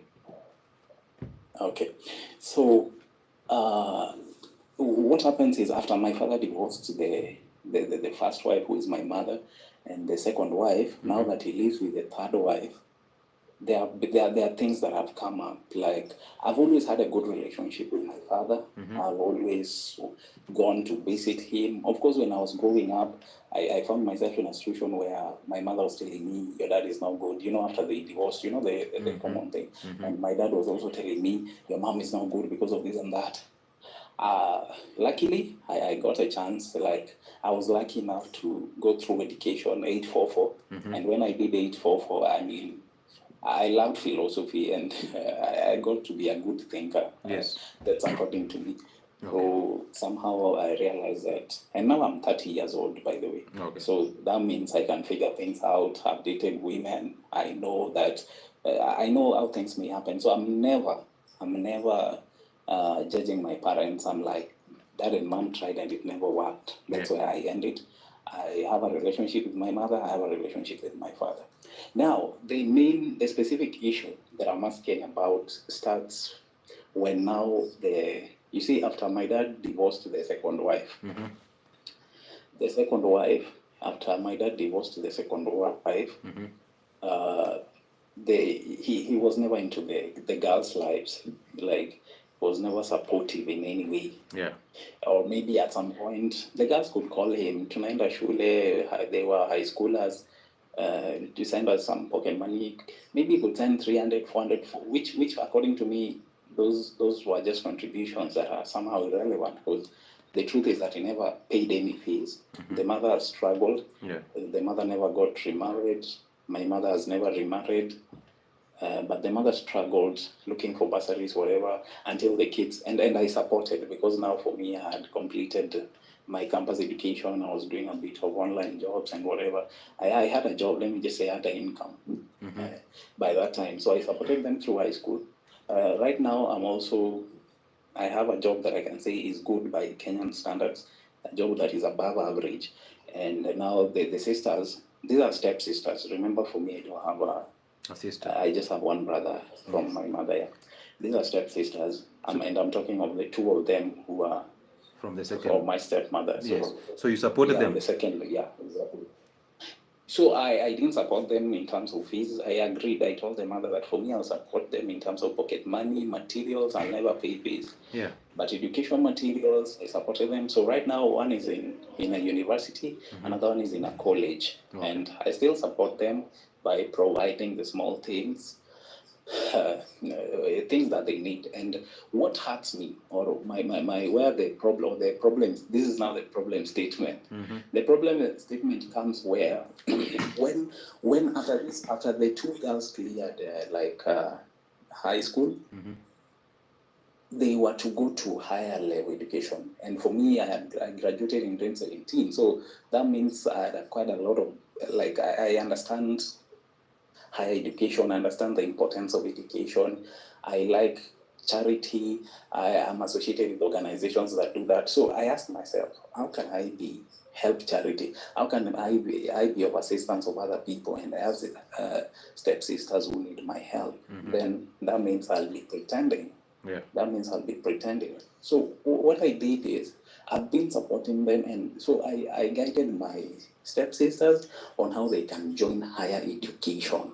Like when the other one went to the university, there was not enough fees in this, in this political era. There were a lot of issues when when people were joining school in the last 2 years. There were a lot of issues. So he just joined regardless. And for the other sister, I called the college. I asked them that can they join without fees, and then they gave me the information. I asked the mother. So we organized until they joined.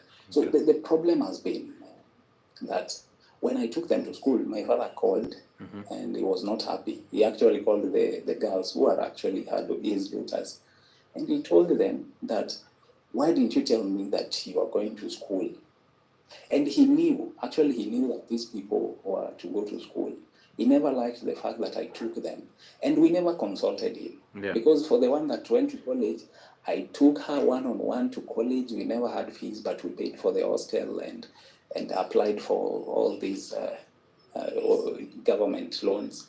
And she succeeded, and she's still proceeding with her education.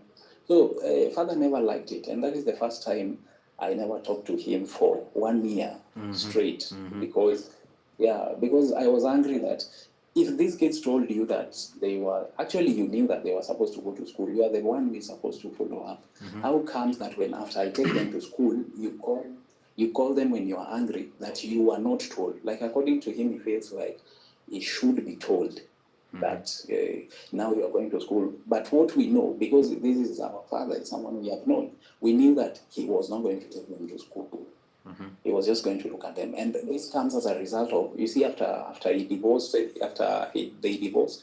he kind of looks at these kids like, you went with your mother, let me see if you succeed, if you get my point. That has always been the idea, and according to me, the way I look at it. So seeing that these kids are proceeding, it was unbelievable for him. And this is a parent. These are his own children. So from that time I didn't talk, because I felt like, how can these kids miss education? And these kids are passed, like they've qualified. And they've qualified, they've qualified at the government level. I know you understand when I say at the government level, yes. like the grades and yes, so I on. do. Yeah. So that was what was hurting me. And I didn't talk to my father, whom we've never had any bad blood since birth. Like, even after my dad and mom divorced, for me, I went with my father, and my father sent me home to live with his stepmother. And that is where I lived until I cleared my primary education and so on. So my mom used to visit me, and my brother actually went with my mother when they divorced. So, but we later came in Nairobi, and we are in Nairobi, and we started finding our ways, and we now talk to both parents. So that really hurt me. Like, how come? Why would you get angry? Now, another thing that again that really I feel disappointed about is, now that they are in school, he's not assisting as much. Like, there's a time I just wanted to be sure.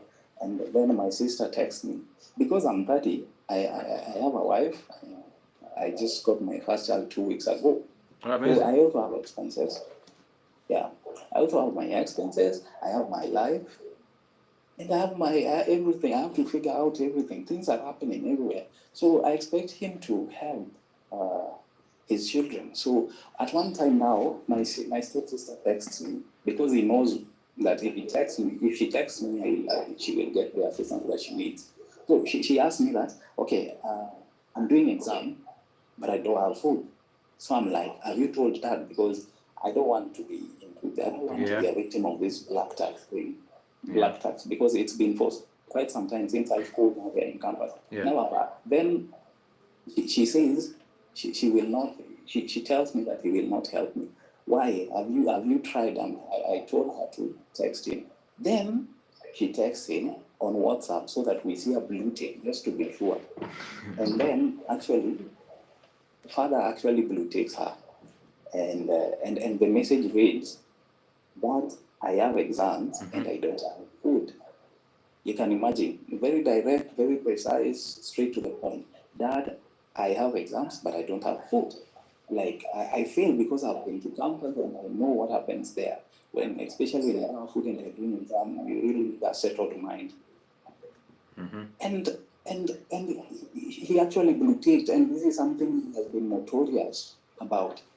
Let me just lay a ground before I give you a chance to respond. My father is a tailor, and he's been a tailor for some time. It is not your typical tailor, because this is someone who right now is in the senior age and is strong. I mean, right now he's actually doing lecturing some fashion and design students. Yeah, so that means in a campus or where? No, in colleges, mostly in colleges and below, colleges and below. Okay. Yeah. Though his education is not, he's a class 8 of those old days.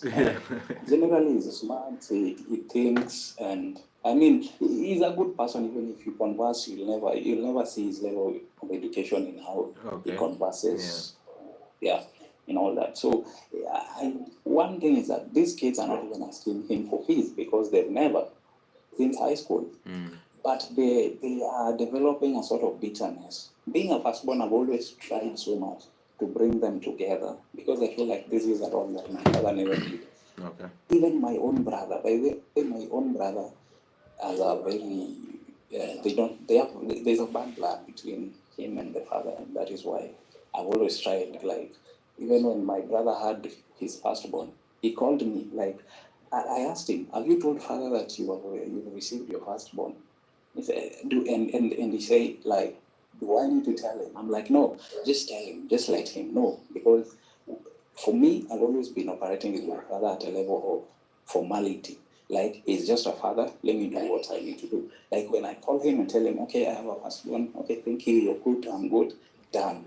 There's no that friendship, there's no friendship. I'm just doing formality, I'm being where I'm supposed to be. When I was graduating, he was there, he came and went. Those kind of things. So your father attended your graduation? Yes, he did. Okay. But for me, he supported me somehow, but my mother supported me more than him. I really want us to focus on you and all the I don't want to get distracted by your brothers and all that. I just want to see where this ends for you so that I can actually deal with you, not them, because they're not here to ask for that. So I'm going to deal with you. So let's continue. Okay, so the point is, I've been in a situation where, why can't this person help the kids? And at some point when he talks to my sisters, he tells them, you guys complete your school and then come and help me, that kind of thing. But you're not supporting these kids. You see, sometimes I feel like these are girls, they first, one thing I appreciate with them, because one is 23, the other one is 22, and I feel like these girls have tried, they've kind of achieved they're on the right path. Based on, the risk that associated with our girls in the current generation. So the point is, he's never assisting them. So I find myself in a situation that, like, should I avoid them? At some point, they affected relationship between me and my father. And again, I don't feel like I want to blame them because father was literally wrong for feeling bad that these kids went to school. He was.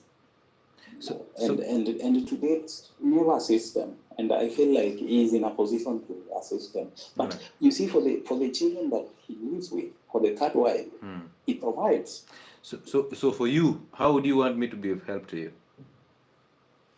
Okay, I want you to help me in terms of maybe how should I go about it, especially when it comes to a relationship between me and my father, because sometimes I feel like I don't even want to talk to him because of how he looks. He never supports these kids. And these kids gave him a second chance when they came to him. When actually they used to in their mother's homeland. Okay. And when after that they came to Nairobi and they see father in Nairobi, they even came back to him. Even after the mother divorced, you know, most girls tend to take sides with their mothers when a divorce occurs. But these kids, and I played a role because I told them, this is your father. These are two adults who were in a relationship and they divorced. Don't focus on, you know, father is no bad, the mother is no bad. And I've always tried to bring the family together. So why, in so many ways, why do you want the family together? Because I feel like being separate does us more harm than what harm has it done to you directly? Okay, because first I feel like I'm a learned person, and I feel like my sisters would not have the right guidance, especially from me and father, if we are separated. And again, when we are not united, we kind of lose so many things. I feel happy when we are united, and So again, it gives me some sort of confidence. And what have you lost because you're not united? I mean, it's just not okay with me. Generally, No, just the way I've told you that. I understand that, I do things. but what have you lost because of that disunity? What have you lost personally? I mean, peace of mind. You've lost your peace of mind? Yeah, when we are both scattered that way, somehow it just doesn't go well with me. So now you are worried about your stepsisters. In terms of if I don't chip in, they would not go to school. And why are you chipping in? Supposed to, because I want these people to be educated. We are related. But you see that's ego. Do you know? Let me ask you a question, brother.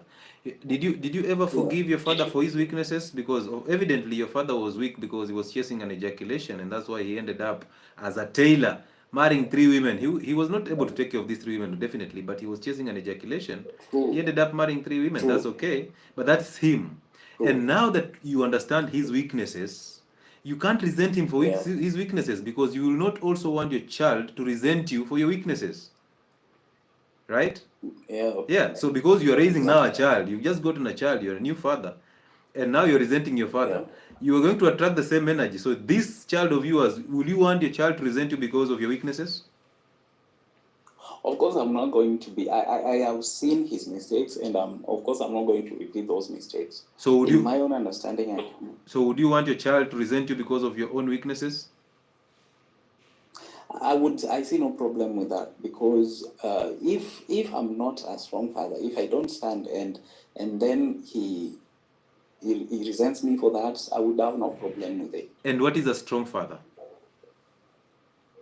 A strong father is a father. You take care of your family, and if you mess in that, I feel like when my stepsisters came back to our father after they are doing their secondary education, this was a second chance for him to do his father duties and take care from there after the mother had struggled for. So what is a strong father?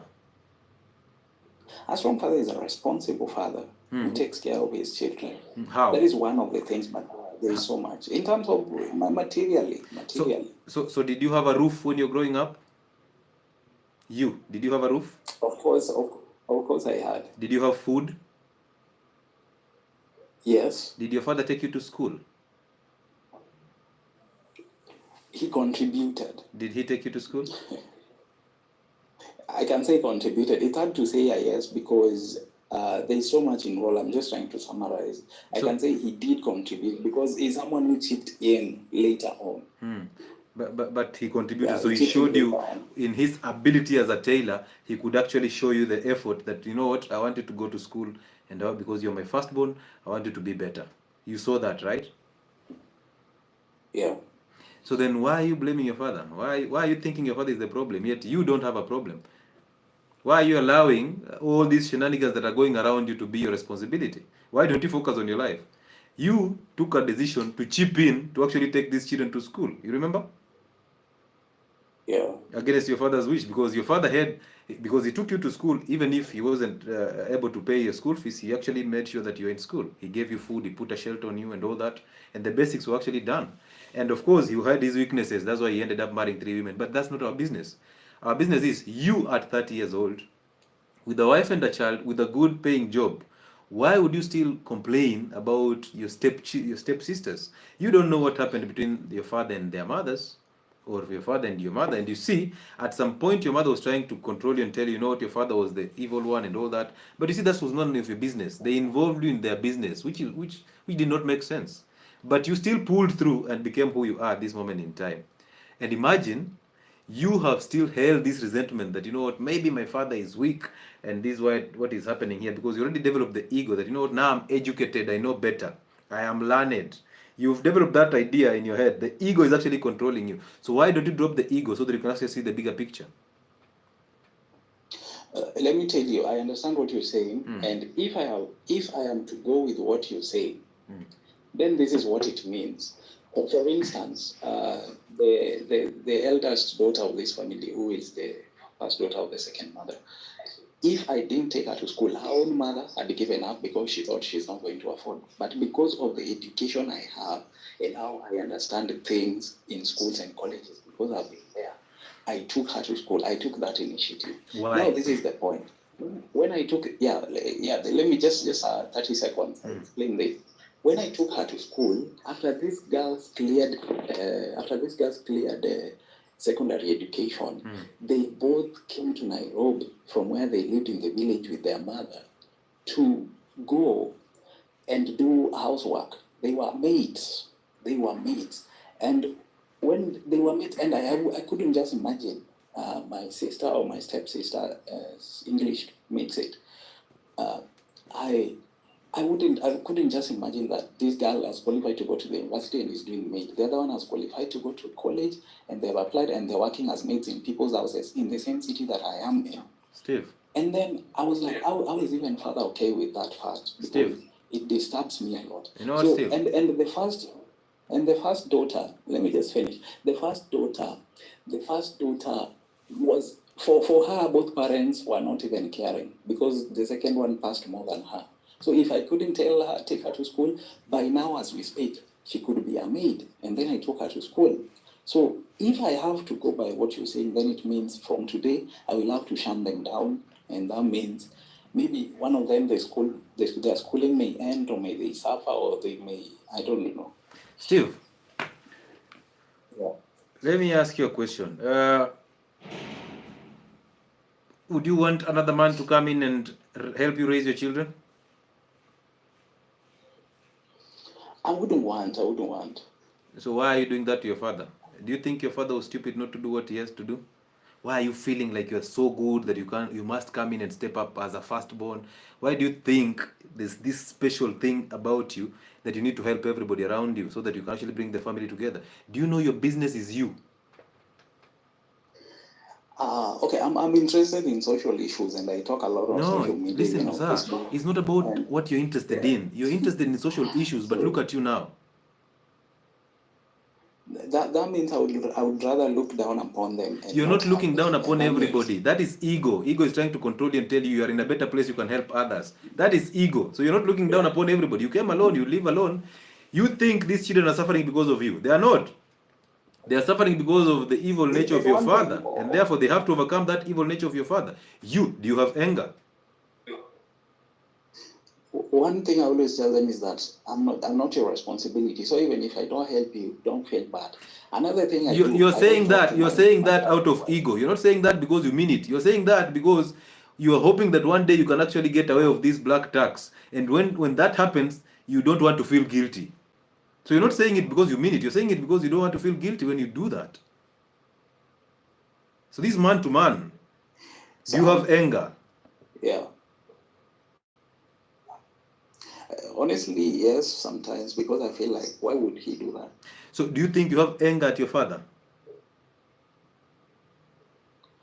From personally, no. But when it comes to these roles that he's failing to do when he's capable, yes. But as a man, why are you relying on how you feel? Why don't you rely on what you think? Feelings, feelings, feeling. I feel like, I feel like. That is the nature of a woman. Therefore, you must overcome that nature. Okay? What happened to your father and your mother is none of your business, but they messed you up. And now you're actually trying to step in to become a father.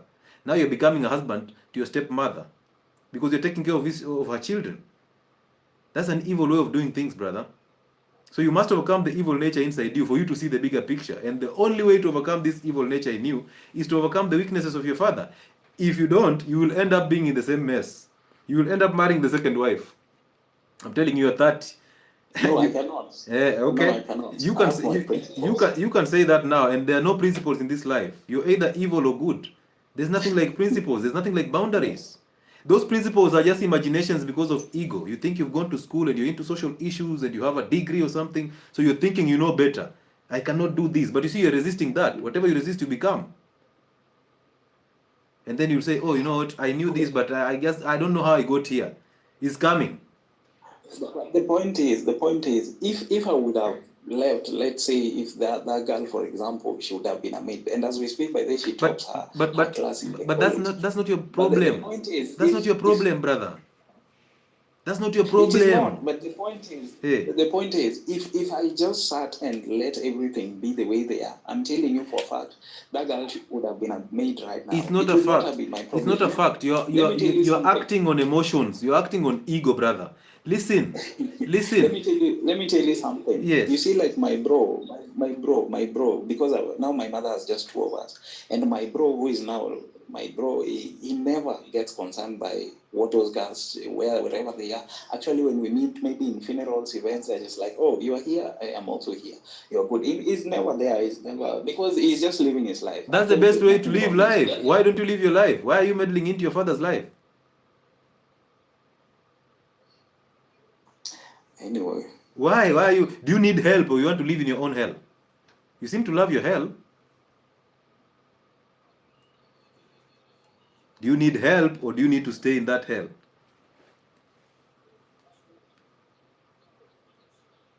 I actually needed just your advice on this. No, I'm not in a position to advise you, brother, because you know what? No human being can advise you. If any case, if you had an identity, what you're struggling with is lack of an identity. That's why you're thinking you're better off to help other people. If you had an identity, you will know better. You will not need advice from another man. You will simply lead your life and move forward. So you are deciding to live in hell, and then you want us to advise you on how to come out of hell that you don't want to come out from. It must come from you. It must start with you. That you know what, I am tired of these black tax, and I'm not going to play a role of a father, of a husband to my stepmother. You are now providing for children that are not yours, and you have a child. You have anger inside you because you resent your father for his weaknesses. How are you going to raise your child when you have anger? How are you going to even stand the woman that you have right now? You'll be afraid of correcting her because you resent your mother and you resent your father for their weaknesses. So you're there with ego and degrees and a good job, and you're thinking this is the end of life. It's not going to happen, brother.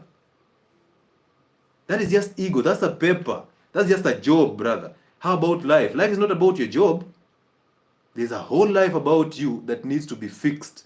And you can't fix that job with all these multiple identities. You have identities from your stepmothers.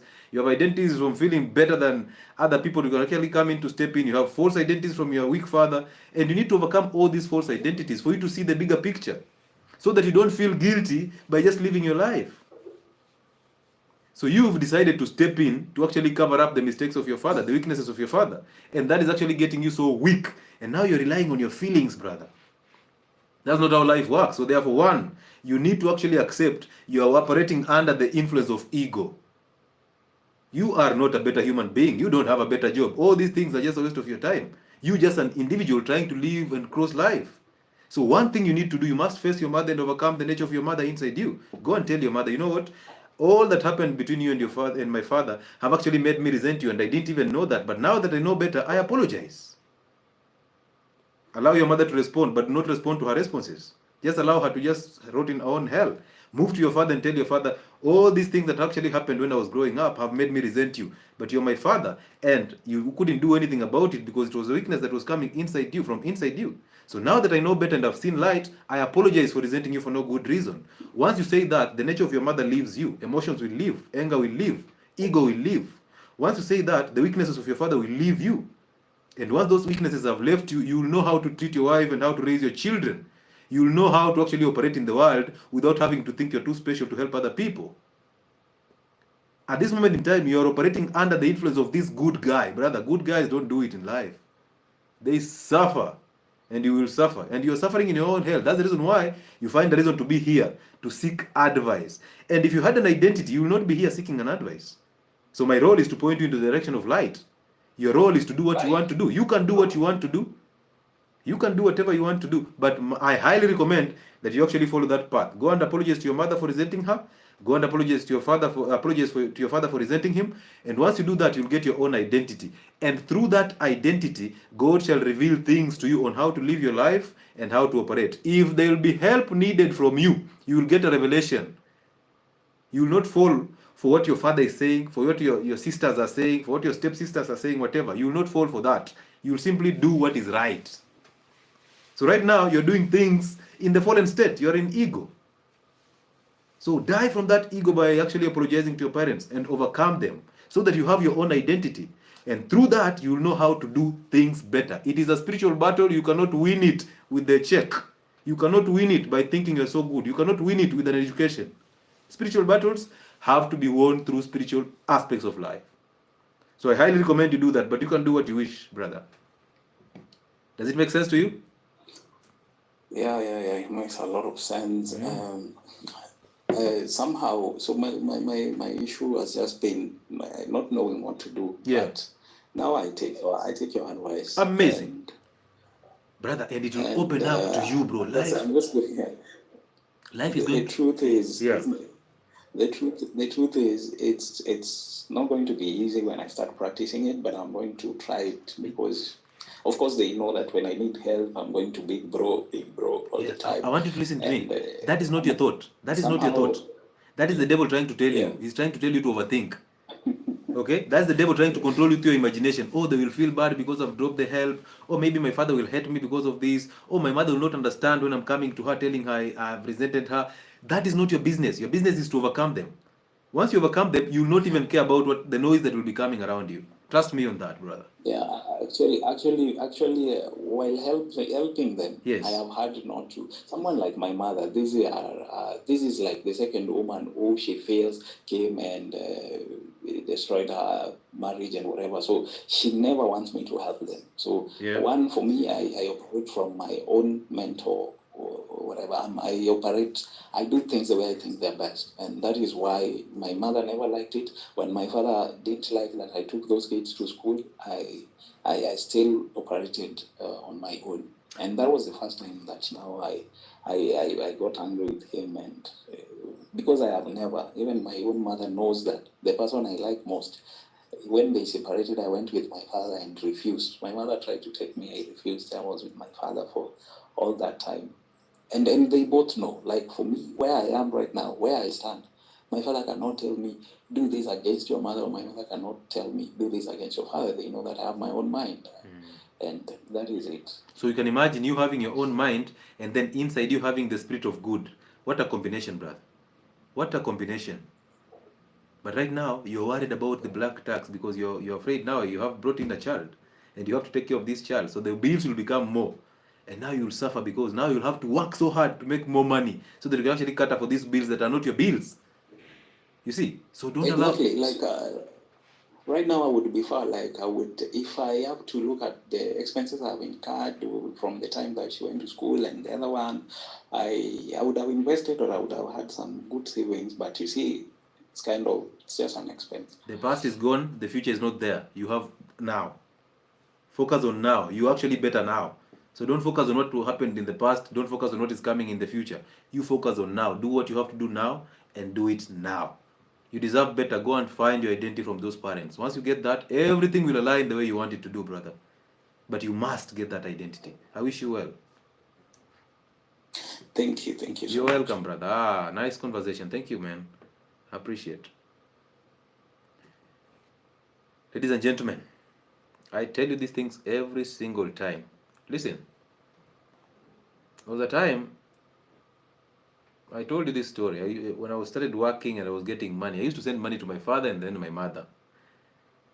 So when I did that, I used to realize there was a very special attention coming from my mother when I'm at home. And I from the energy, I just sensed my father was not happy with that. And of course, once I sensed that, I decided, you know what, I'd rather send my father money so that he decides what to give my mother. I've said this story before, so I will not go into details of that. So when I did that, everything simply changed. Unless my father decides to tell me, you know what, I would like you to do this to your mother. Now I can do that without any guilt or shame. But when I'm just sending money to my mother, I realize I'm becoming the provider. I'm now becoming her provider, so she starts losing the respect for my father. It is so natural. It is so natural. That's how sibling rivalry starts, because the sibling that actually brings in more is one that is actually most loved by the parents because they are weak. You see that? Yeah. So Steve is actually a very, very honest guy, but he's operating under the nature of ego. He's so blinded by the ego and the papers and all that, and he can actually win this battle. Imagine with that personality that he has, and then he finds his own identity. He can easily tell somebody, I'm not doing that, and that's it. So ways of easing stress, of course, you must learn how to say no. Learn how to say no without explaining. No is a complete statement. Number 2, you must stick in the silent prayer so that you overcome your thoughts. Number 3, you must find your identity from your parents. What is happening to us is us overreacting to the nature of our parents. We must overcome that. Amazing story from Steve. And Steve has had it all, Bon. Steve has suffered the weaknesses of the father. The father was chasing an ejaculation. Imagine a tailor marrying 3 wives. Where are the resources? Where are the resources? Now these wives became angry at him, and he decided, you know what, I'm kicking them out because they are not respecting me. You know, I am a tailor and I must be respected. I'm the best tailor in Karamajong and I must be respected. But these 2 are not respecting me, so therefore I have to kick them out. The only thing he didn't know is he attracted who he is.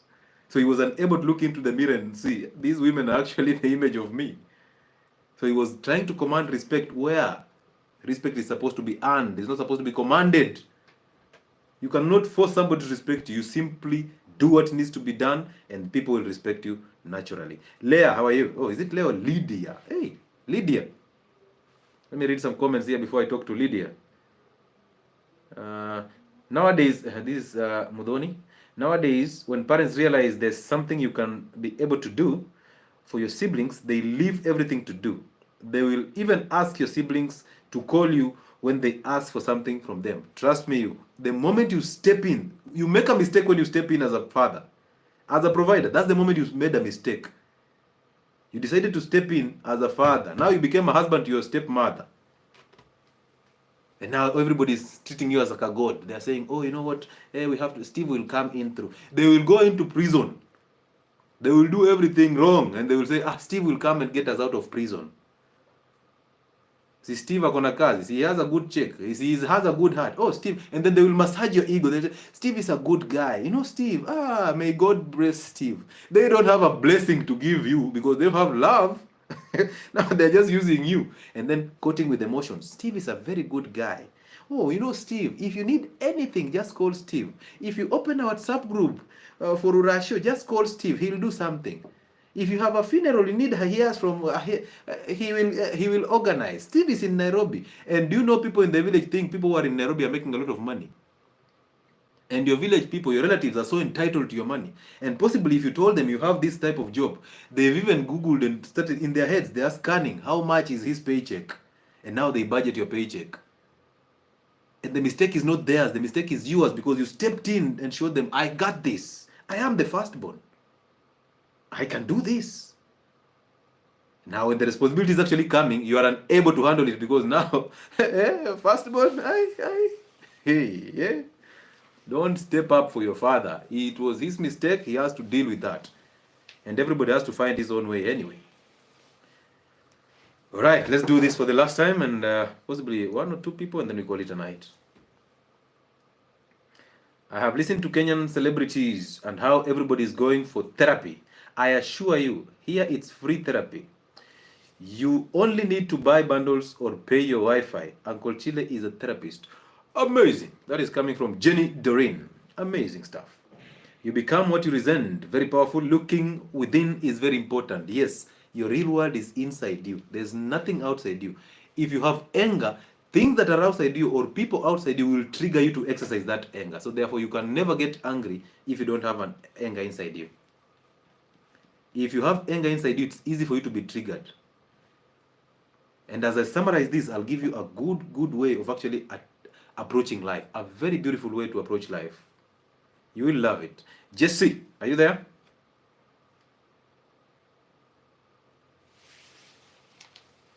Jen Jeroge is saying, I come up, you roast me like Steve. We are suffering. No, this is not roasting. This is actually hammering reality into your head. We must make you see light. Once you see light, you will thank us. And you see, when I roast Steve, I didn't even roast him. I was just actually showing him the way. You know, as a man, you must show him. You must slap him back to reality.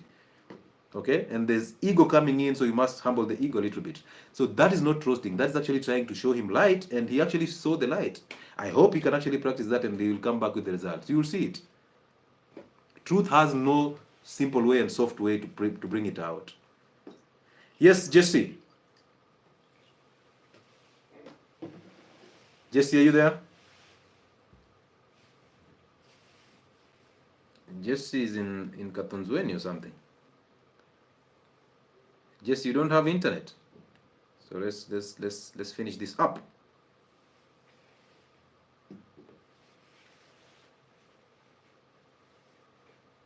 All right.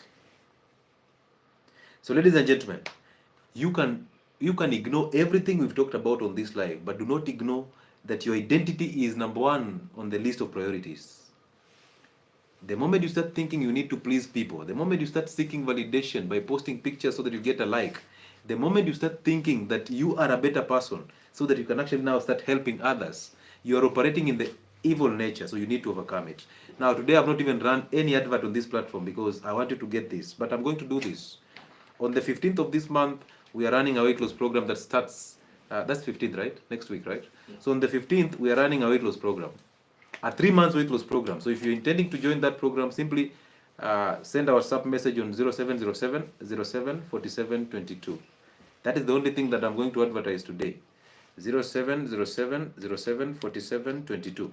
That is a contact you can actually use. I've pinned it on my YouTube. My YouTube channel is Uncle Chile. So on Fridays, we run shows on Uncle Chile, the platform on YouTube. So those of you who go to Health and Wellness Spot on Fridays, you will not find me there. We are on Uncle Chile platform on YouTube for Fridays. But for Mondays, we are on Health and Wellness Spot to run shows there, the health-related shows. This is a spiritual channel, and that's what we do here. So we help people overcome anger, depression, and these false identities.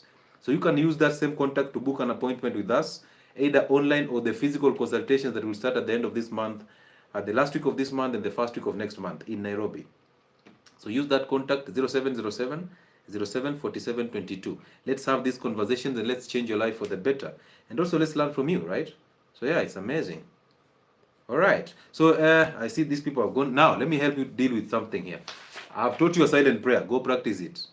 Be very consistent until you overcome your thoughts. Okay, that is one.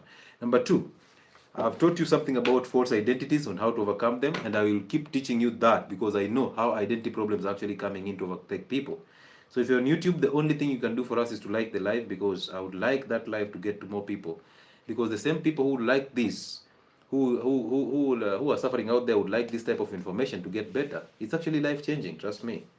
So it doesn't matter how many psychiatrists you will visit, psychologists, therapists, it is not going to work because they will tell you things that they want you to hear. They will make you feel good. And anything that makes you feel good digs a ditch for you. So they'll make you feel good so that you can actually pay them. Okay? Run for your money. So do this. Go and find your identity from your parents. Apologize to your mother, overcome her. Apologize to your father for his weaknesses and overcome him. Once you've done that, you will see a whole different life. And then now stick in the silent prayer. Do it in the evening and in the morning. It's going to change your life for the better. Now listen to this. Somebody asked me this question. And this was a difficult one, but I hope I answered the right way. So somebody asked me, how do I accept that in this world, whatever I do, I'll still be judged? Question of the night. And question of the weekend. Until Friday. So listen, how do I accept that in this world, whatever I do, I'll still be judged? There will still be judgment passed on me. And then I looked at that and I was like, why are you so concerned about the judgment? Why are you concerned about people? There's only one thing that you have control over, and that is you. So why would you be concerned about what people are going to talk to you? Kindly, what's your YouTube channel? I have 2 YouTube channels. One is Health and Wellness Sport. That is a health channel. Teaches you about health and all medical conditions and how to manage them. The second channel is the one that I'm live on right now. It's called Uncle Chile. Chile for Chile. Uncle Chile. That's a live that opens up, a YouTube channel that opens up every Friday to show you and to teach you how to overcome false identities. Okay? So, why would you be concerned about how people will react to you, how people will face you, how people will talk about you, how people... These are the things that I call false identities. The need to feel right. The need to associate with somebody. The need to be accepted. That is an evil nature in you, and it has to die. So in this world where we have dualism, in this world where we have everything polar, we have left, we have right, we have up, we have down, we have front and back, we have right and wrong. This is a world of polarity and a world of dualism. What do you expect? You cannot be either side. You see that? You cannot be either side. So the battle is happening inside you. And the battle is in your imagination. Overcome that imagination. So listen. When people who criticize you or people who trigger you can access and touch you, when you feel that they can actually access and touch you, it basically means that you've allowed the distance between you and them to be very close. Right? You have allowed them to be so close to you, and now they can access you. That's why they're touching you, right? That's why they're triggering you. So therefore, build capacity.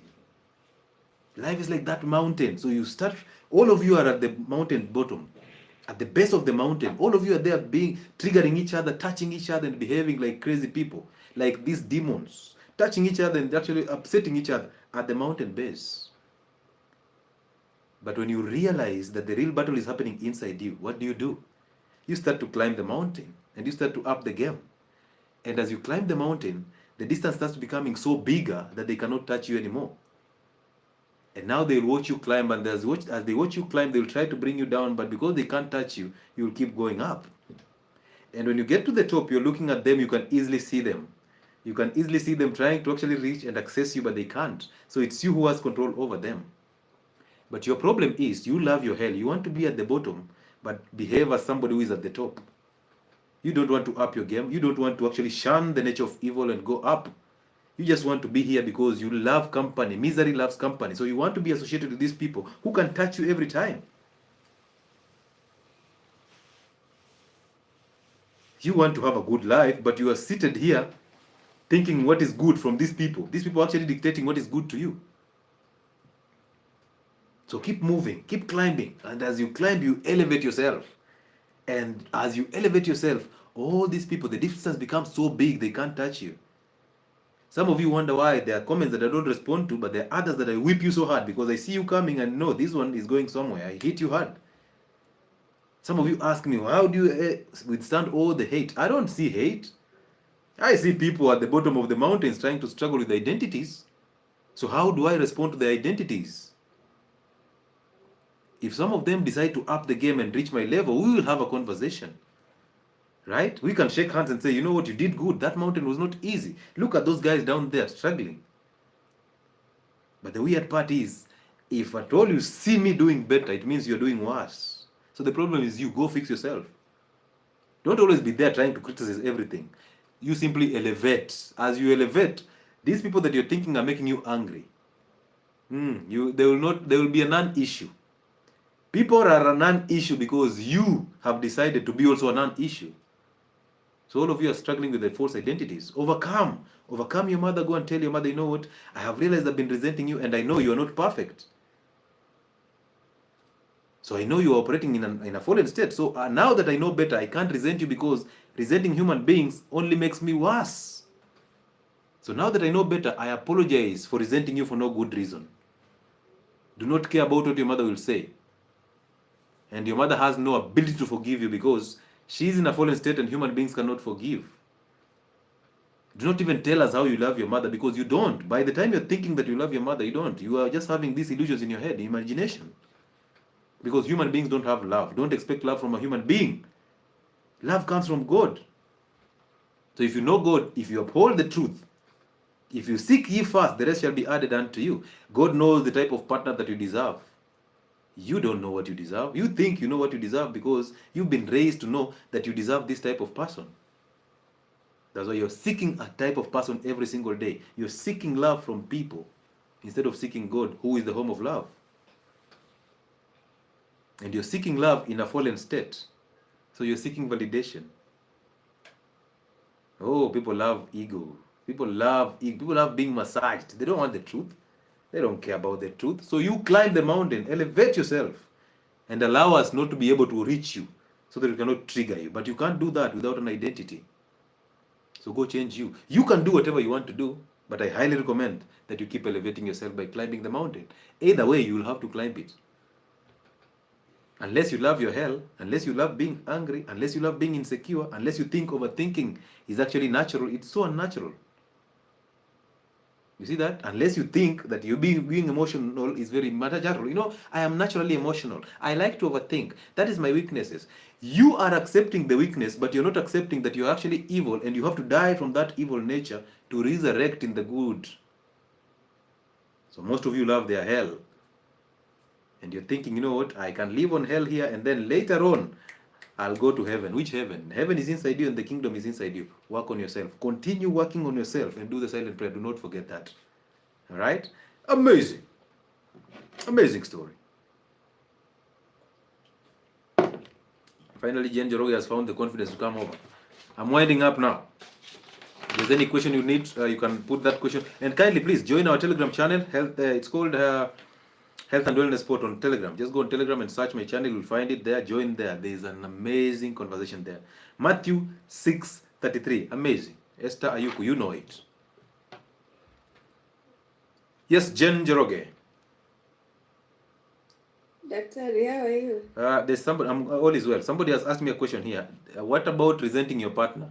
You cannot resent somebody if you don't have resentment inside you. That resentment is not for your partner because you attract who you are. The resentment is for yourself because you have this hate and anger inside you from the evil nature of your mother and the weakness of your father. So you've allowed that to actually control you, and inside you have now the evil nature, and now you attract somebody who is evil, but you cannot stand that person because that's the direct image of you in the mirror. So you don't resent your partner, you resent yourself for actually making the wrong choice. Go fix yourself by forgiving your mother and forgiving your father. And now you'll know how to deal with this partner. And by the way, there's no partnership in relationship. There's not a business.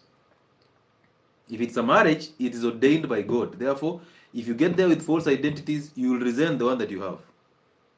Okay? If it's a relationship, a normal relationship, go fix yourself. And weirdly, when you fix yourself, maybe your partner, in quotes, will be unable to match your energy, so they will drop. And now you have to attract people who have the same energy as you move forward. So you work on you. Don't think that this one is the problem. You are the problem. Fix you so that you attract who you are. Yes, Jen Joroge.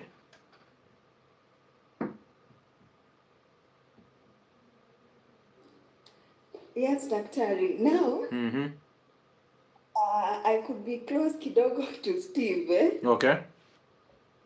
but now it may be different kidogo. However, I'm open to advice. All right. About maybe some of us who may feel like maybe the way you are brought up or the situation back at home is not as maybe the way you would like.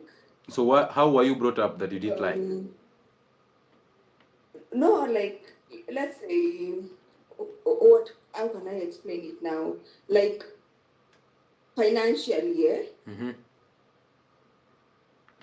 So at some point, maybe if you progress and you feel like you would like to lift kidogo, your parents.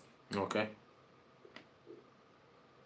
Is that helping hand still on ego part? Is it wrong, or we should just let them stay in their poverty? Before I tell you about that, okay? Like nothing is happening. That's a good question actually. Let me ask you, do you know the spiritual order of life?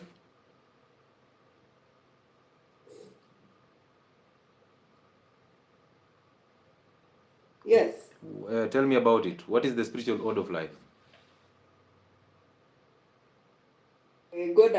man, Yes. man above women, Yes. women and women above children. Amazing. Yes. So therefore, love flows from God to the man, man to the woman, woman to the children, right?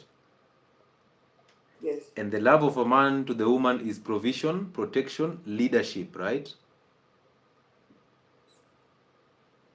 So if it happens that the child now has to provide for the parents, what does that tell you about the order of spirit, the spiritual order of life? It's distorted. Amazing. So you have your answers. So therefore, parents are supposed to build their children to become independent so that they don't depend on the parents again. So when your parent is taking you to school and making you a better person, they want you to be independent of them so that you don't rely on them again. Now, most parents got into marriages for the sake of the sex. So now they're here, they can't handle this because now the sex has brought, their pleasure has actually brought a responsibility in form of children. And now they cannot take care of these children. And now they make these children become, like mothers make children become their husbands. They have to provide for them. When the mess began here, the father is the mess. So if you find yourself trying to provide for your parents or trying to elevate your parents, that is ego. It's an ego that you need to die from. So if you want to actually assist or come through, you must face them to overcome them so that when you're coming through, you're not coming through from the center of ego. You see that? Because most of us are coming in from the center of ego. You know, I'm better now, I can help my parents.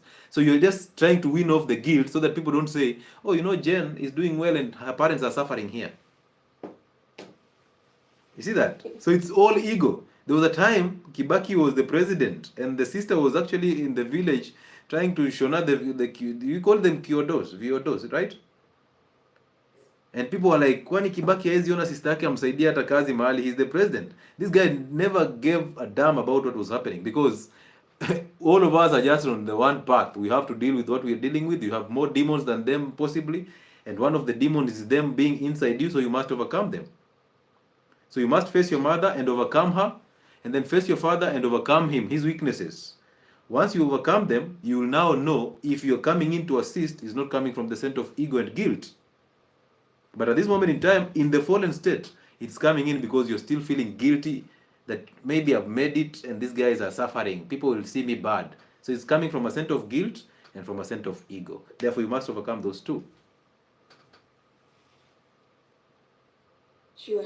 Yeah. You see that? Yes. Yeah, it's an Of amazing. course, it's from the point of guilt. Yeah, If yeah. it was not for guilt, I would not do it. It is always, Not lie. trust me, and imagine when you overcome their nature, because that guilt that you're feeling is not you. It's the spirit of evil inside you that they taught you.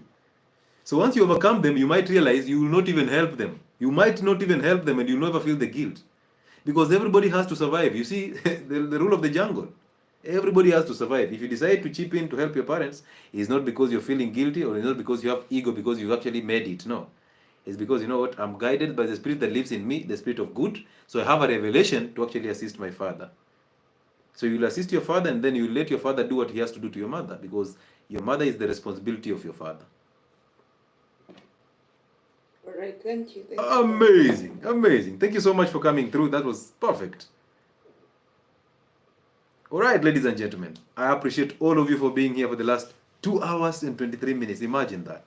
Amazing stories, amazing conversations. It is always this beautiful on Identity Fridays. So I wish you well. I hope you can actually go and overcome the nature of your father and the nature of your mother, possibly the angry nature of your mother and the wickedness or the weaknesses of your father, so that you can have your own identity. Through that, you will see things differently. You will not play a victim. You will not have fear. You will not have doubt. You will not think you love people. You will simply live life and let everything happen in the present. You guys are an amazing audience. Last comment here, Mudhoni the Boo.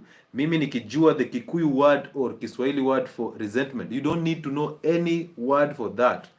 You see, whichever word you want to use it. Whether it's hate, ama chuki, go and tell your father, you know what, nimeogopa, saizi nimefika mahali, najua vyema, sitaki kukuchukia tena, na nakuchukia kwa sababu ya hizi weaknesses ulionyesha tukiwa na grow up. Kwa hivyo, hii chuki nataka initoke. Naomba unisamehe kwa sababu nilikuchukia bila kujua. Alright? So use any word you want to use as long as you're passing your point. And the essence of this is not the wording. The essence of this is to overcome their nature by facing them, because you must face your fears. You must face those people that you resent so that you overcome them. So make it any way possible, but make sure it's home. All right? And the faster you do it, the better, because most of you are constantly postponing, hoping that, I can do it tomorrow. I can do it tomorrow. It's not going to happen. Do it now. You only have now. You don't have tomorrow. You don't have yesterday. Whatever happened yesterday is none of your business. You're not responsible. It is gone. Whatever will happen tomorrow, you don't have control over it. It's none of your business. In your imagination. So overcome your imagination. So ladies and gentlemen, thank you so much for everybody. Potassium permanganate, thank you for the flowers. Everybody who has actually sent us a gift, send us liked the live, shared the live. Anybody who has been here, just you're struggling with sleep, but you decided, you know what, I must finish this Identity Friday, and it's so amazing. I appreciate you. Anybody who bought the bundles to just be part of us, I appreciate you, and I can't say more. Thank you so much for being an amazing audience. I hope that everything works for you.